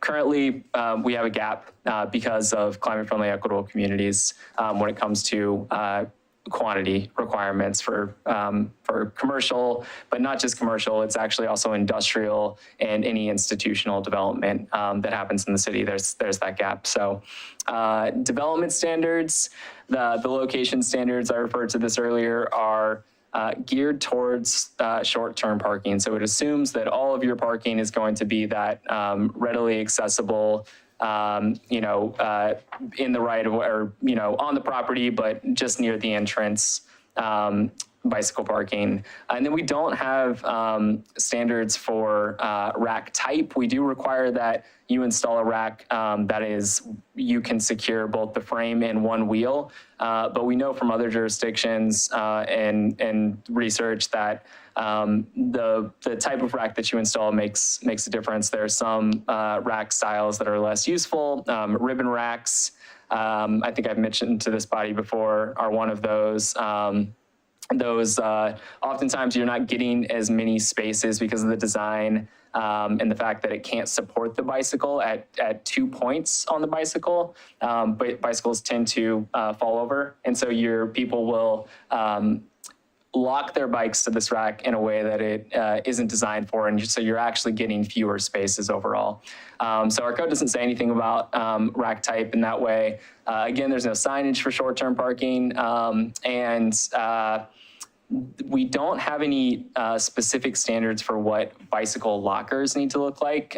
We allow them, but there's no, our spacing standards would be kind of awkwardly applied to a bicycle locker. We would have to essentially say that some of the standards are inapplicable. So getting some clarity, some clear and objective standards on that would be beneficial. Changes that are under consideration, the staff report recommends 2 formulas. These are the formulas that we looked around at what other communities did.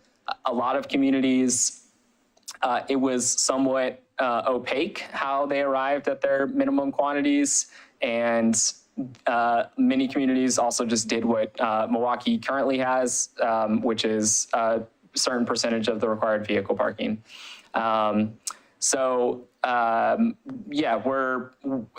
We found that in looking around that the way that Portland, the formulas that they use to arrive at the minimum quantity standards makes a lot of sense. And then additionally, we want to differentiate our development standards based on short and long-term parking. We make somewhat of a distinction now in the code, but it does not use those terms, and it's not entirely clear which standards apply to which. And then again, require staple racks, 2 points of contact on the bicycle frame, require signage when parking is not visible to visitors, and then specify standards for lockers. Any questions about this before any of these topics before moving on? I recognize there's a lot. Yeah, maybe I'll jump in to begin. You know, I think kind of an initial question is you talked about this gap on commercial development and mentioned, and that gap would also exist for industrial and institutional. And so are we solving for those gaps as well? So when we're saying commercial development, we're thinking broadly. Yep. Great, perfect. Just wanted to clarify. You know, and I think one thing that I was thinking about in this component and noting kind of the specify standards for lockers is I'm not sure what the threshold would be, but I feel like for large employers or large facilities, we should also go beyond just think about going beyond a locker, and maybe also think about shower facilities and some of those things. You know, we do have some parcels in kind of Milwaukie kind of business park industrial area that, you know, I don't know if they would redevelop anytime soon, but if they were, I imagine we'd see substantial development there. In terms of height and other things like that. And I would really think it would be beneficial for both meeting our climate goals as well as maybe even just the health and wellness of employees if they had a place where they could shower. Again, I think that we need to think about what that threshold would be. I mean, we're talking probably about larger development that we, you know, maybe would be lucky to see once a decade or something like that. But it seems like we should plan to capture that. Perhaps in that same vein, looking at how we could look at thresholds for existing commercial, where, you know, if they do building improvements to a certain percentage, that they also then include bike parking. And we do, the way that the code is currently set up is any redevelopment of a site would also trigger non-conforming sites to come into compliance with this in a way that is reasonable. So we're not going to get perfect compliance, but and additionally, there's a prioritization table in this is our off-street parking and loading chapter that deals with this, that pushes non-development to come into conformance with the code. And there's a list of priorities in that. So maybe looking at, and I wonder if there's an opportunity through the TSP to touch on things like maybe showers, like other types of infrastructure that could support people in cycling. Maybe that's a conversation to have through the TSP, and maybe also, looking at that priority list of how we're pushing non-conforming developments to come into conformance, and maybe moving, certain aspects, maybe moving bicycle parking or, these standards up in that list.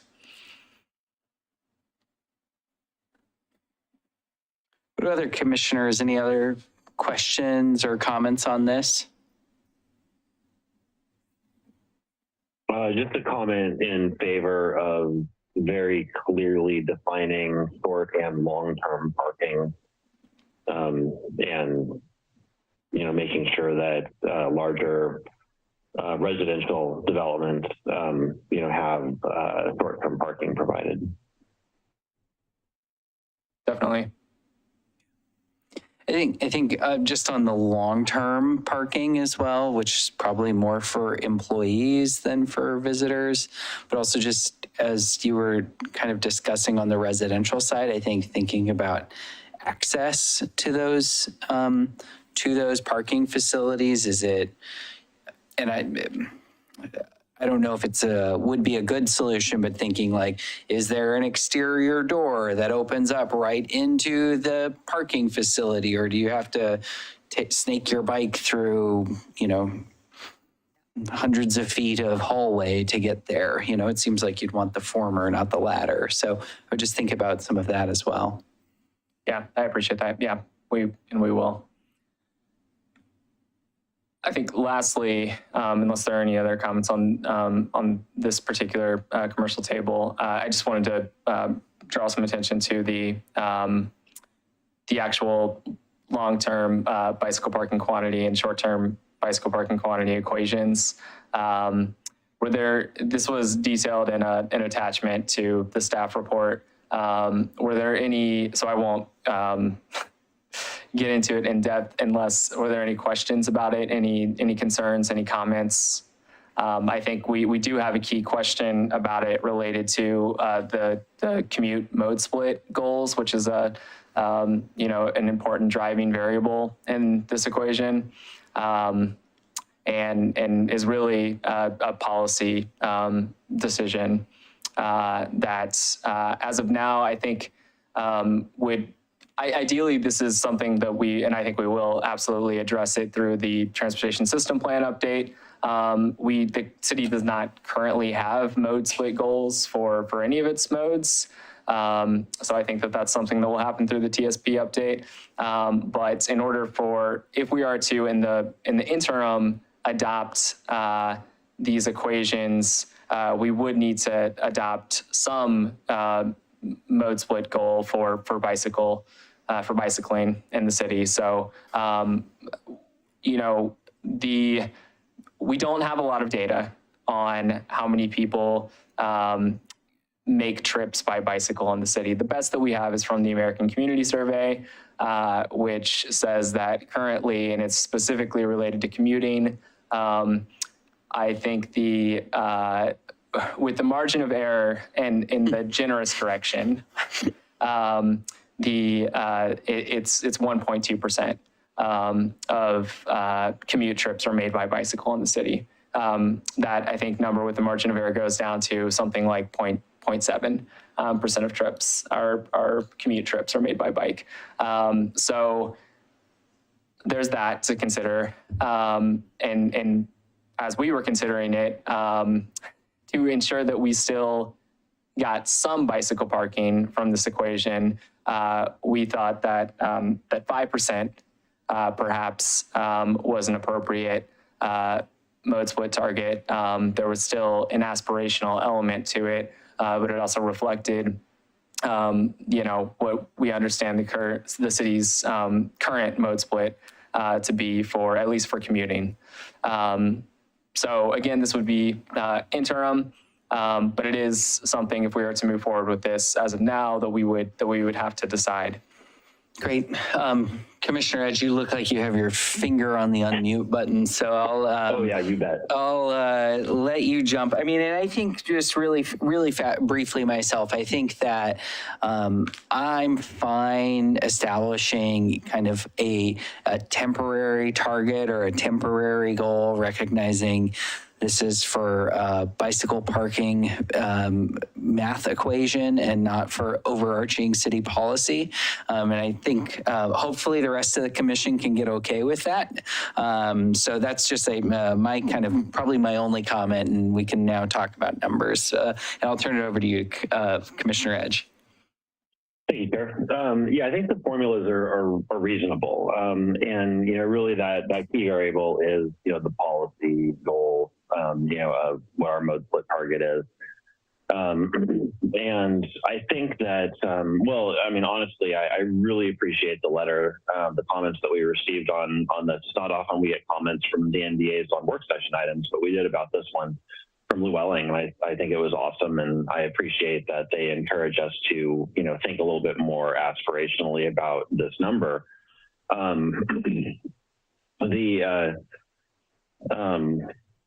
I want to call attention to the staff report. There was a key question in here that was not revisited here in the presentation, and it's on the page 4 of 7 of the staff report, or page 7.1, page 4 in the packet, 38 to 46 of the PDF. Anyway, the key question number 2 on parking quantity standards is, should Milwaukie include different standards based on geography or urban form? For example, might the city's designated Region 2040 area have higher requirements than development in other areas? Yes. I think that's really important to do. I think that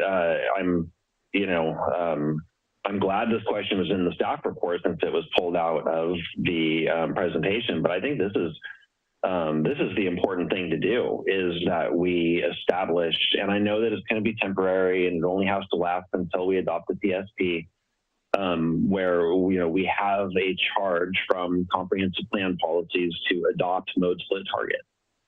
So that will be occurring in the I guess I'll call it the intermediate term. But for now, for the near term, what do we do? Is perhaps 5% is appropriate citywide, but in the town center and in other, I would argue, other Region 2040 design types, such as the Main Street on King Road or 32nd Avenue, or the regional center where the Clackamas Community College Harmony campus is, or the other design types that are specified in Region 2040 that exist in the city, should also have higher, not just the town center, but these other ones should also have higher mode split targets. And at the very least, the town center and the regional center should have very high targets.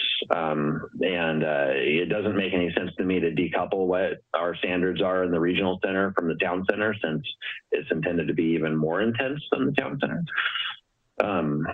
More urban, more connected, more activity centers, more people, more destinations. So, it may be just a small part of the city at the moment, but I think it's important that we're, targeting these areas for appropriate standards and appropriate mode split targets. So anyway, I'd argue that we should try 15% target in the town center and in the regional center, and whatever other Region 2040 design types are appropriate for that. And then, citywide, I'd say 10%, but if 5% is, what we think we need is appropriate, then, that's fine. But I think 10% citywide and 15% or higher in the town center and regional center. Great, thanks, Commissioner Edge. I'm pulling up Metro's 2040 concept as you were talking to just kind of ground that myself. So any other, Chair, Commissioner Losfeld? Yeah, thanks, Chair. One of the things that I wonder if we're missing here is something that's coming up a lot on our projects is the likelihood of prevalence of electrical bike and the need electrical bikes and the need to charge those. They're actually and they're also kind of significantly different in terms of their scale and their weight and all of these things. I think that we're all really aware of, but it seems to me like we would be kind of remiss if we didn't at least talk about that, the likelihood of that being a norm here in the not so distant future. Great, yeah. Do you think that we need to target more than 5% for being within reach of an electrical outlet, or is that what you're getting at, Commissioner Losfeld? Yeah, I think it's definitely, if we're going to want to have more people utilizing bike transportation, alternative transportation, the reality is that a large population is more interested in assisted bikes, electric assist. We need to likely accommodate that somehow. And I would agree with that wholeheartedly, Commissioner Losfeld, especially as this is a topic I spend time at work thinking about and working on. And, our 5% requirement, if we had 20 bike parking spots in a bike room, 5% means one electrical outlet. Which doesn't quite feel like it would be sufficient for the number of bikes that would be in that room. So I think we should aim higher as well. Just out of curiosity, do most e-bikes, the batteries are removable, correct? I think so, yeah, some are attached. It kind of, really, I think varies by model. Yeah. Yeah, I would just encourage looking at industry standard of, where those charging types are going. We don't want to require all this infrastructure for something that may or will most likely change later on. Just an encouragement to. Yeah, absolutely. And and I don't. I know it's mixed. Some come off easily, others are built into the frame. I also know that there's increasingly a lot of safety concerns when it comes to charging. There have been, especially it sounds like in the Northeast, a number of fires associated with, I think mostly it's when people are using chargers that aren't actually designed to charge the batteries, but still nonetheless. But yeah, understood. And I will say that I think from an outlet standpoint, I don't think it needs to be anything overly, anything more than a 120 volt. Yeah, 120 exactly. volt standard outlet. So, yeah. But in terms of making, all of the bicycle parking spaces then accessible to that, could pose some design challenges.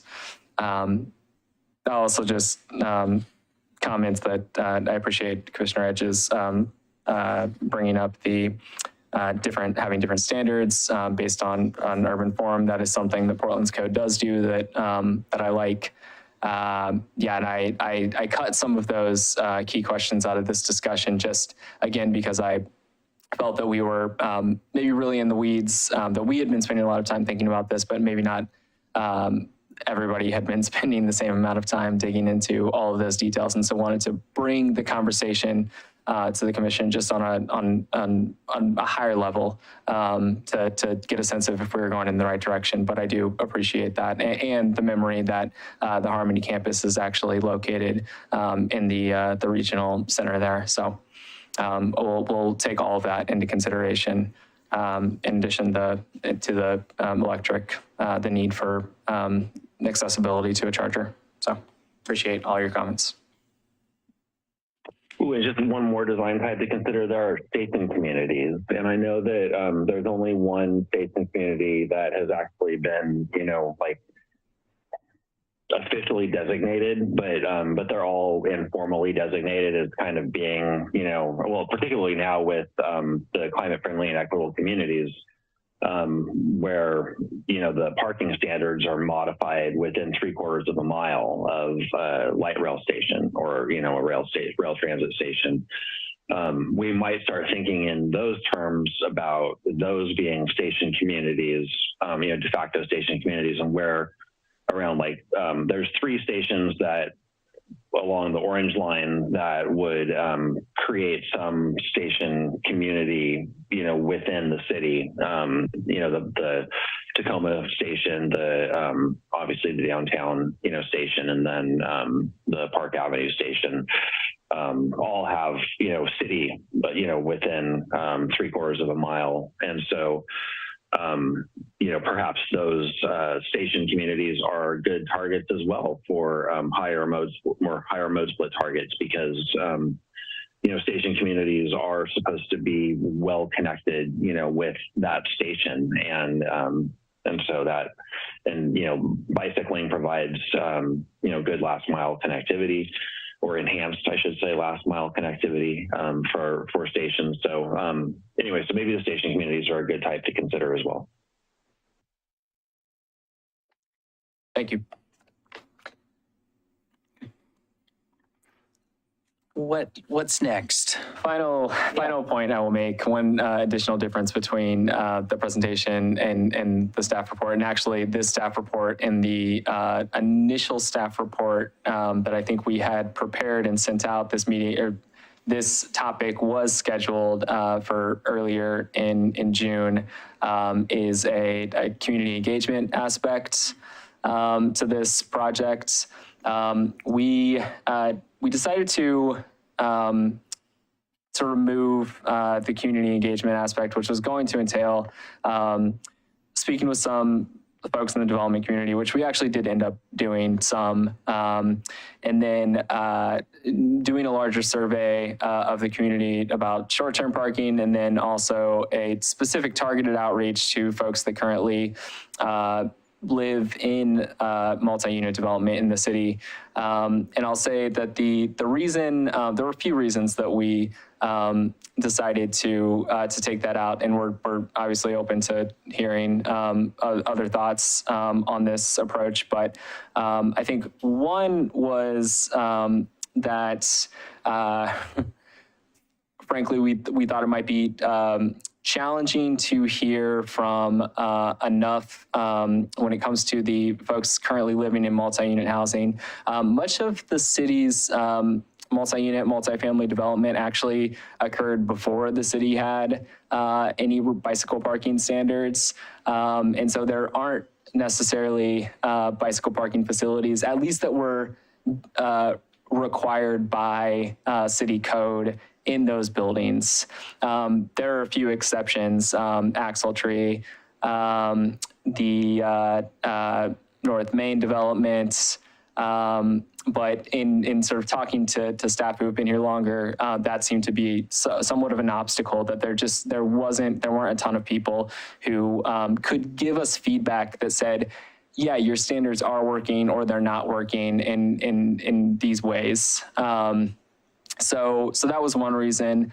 Another reason was in terms of best practices for what makes effective bicycle parking.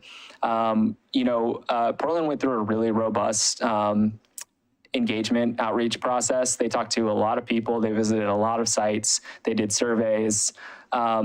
We recognize that there are a lot of differences between Portland and Milwaukee. when it comes to what makes good bicycle parking, what makes bicycle parking useful for folks, we didn't necessarily think that there were going to be huge differences. The people mostly on this side of the jurisdiction boundary or that side of the jurisdiction boundary need similar things from their bicycle parking. So we're attentive to the fact that, the planning department, the city at large, we ask a lot of people in terms of engagement. And we want to be thoughtful and cautious that we're not asking people to provide feedback on something just to ask people, that we really want to know something from them about this. And I guess where we ultimately came down on it for this particular issue was that, we didn't think that it was necessarily we were going to learn a whole lot more about it. So we could be wrong on that, fully acknowledge that. But yeah, just wanted to point that out as well. Well, I appreciate you being kind of transparent on that and sharing some of your thinking. I mean, I think many times it's really important to kind of say, what can we learn from outreach efforts that have already been conducted, whether here or just across the boundary, and learning from that before just going back out to community with another set of questions or something. So I think that's pretty thoughtful there. It would be interesting, I think, back on kind of multi-unit dwellings, to think about, when some of our older building stock might come in for new permits for this or that. What are those opportunities to provide secure bike parking for some of those residents? I think a lot, as you probably have already kind of inventoried some of it, I can think of a lot of multi-unit dwellings that don't have that amenity. And so thinking about how that could be provided in a cost-effective way, I think that'd be an interesting thing to think about with these code changes. Anything else from the commission, or any other kind of final questions, I guess, from staff, or anything else for us to close things out on this work session? I think we're good. Yeah, nothing from staff. Good conversation. Thanks so for all much, the yeah. feedback. Digital commissioners, anything? Going once, going twice, sold, great. Well, thanks so much for that and for the discussion on this. We'll move on to 8.0, which is our planning department commission other business updates. Do we have any items for discussion? Is anyone going to give us our? I guess I was just realizing, I think it is a little bit of a sad moment. Mr. Hemer, who was here earlier, who you have replaced, Commissioner Mulhorn, is at this point in the agenda for probably the last 10 years, would always give an informational plug for the next Milwaukie Historical Society program on the agenda. I almost feel like we should Google it, but maybe one of us will get planned ahead for better next time. Or Greg, if you're watching at home, just send it ahead and we might be able to figure out who could help you out there. I think, as I mentioned earlier, Porch Fest is happening.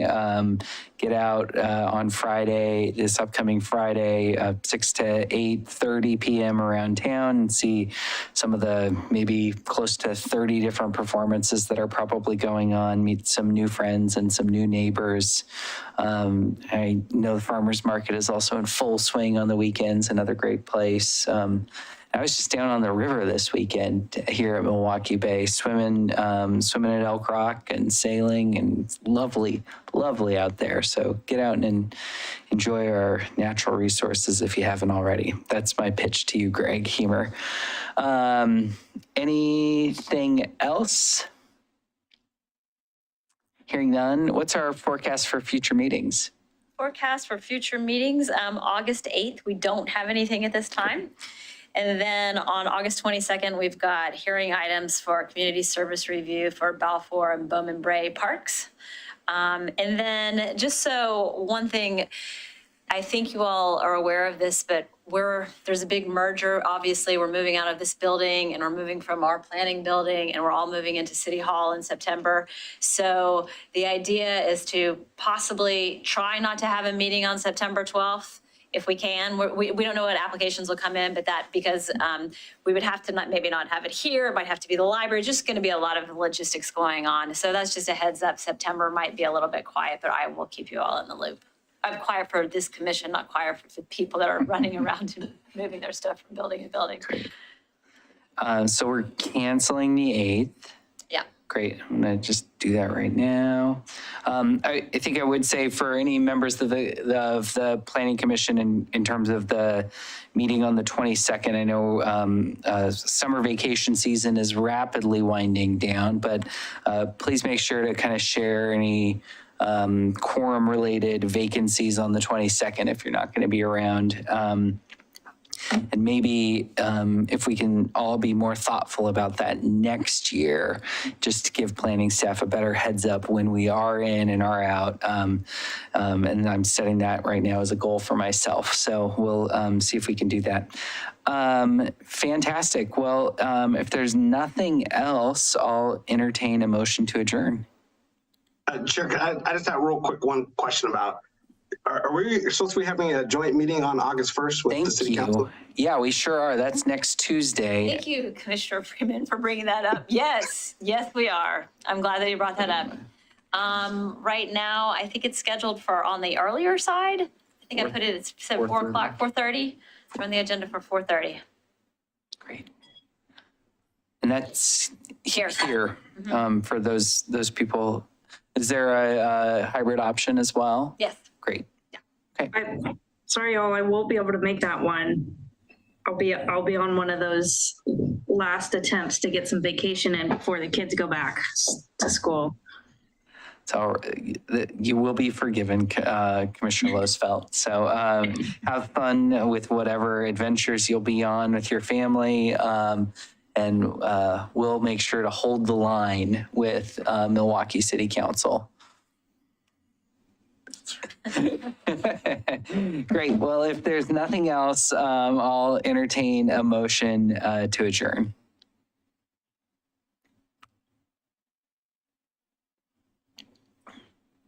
I figured Lauren would do it. I move we adjourn. I think she might have froze, to be honest. Oh, yeah. Why doesn't anybody jump at that faster? I just don't get it. Great. That was I was waiting for you to do it, but you froze. great. Second. It was moved and seconded. All those in favor? Aye. All right. The meeting is closed. Thanks, everyone. Have a good night. Night. Thank you. Thank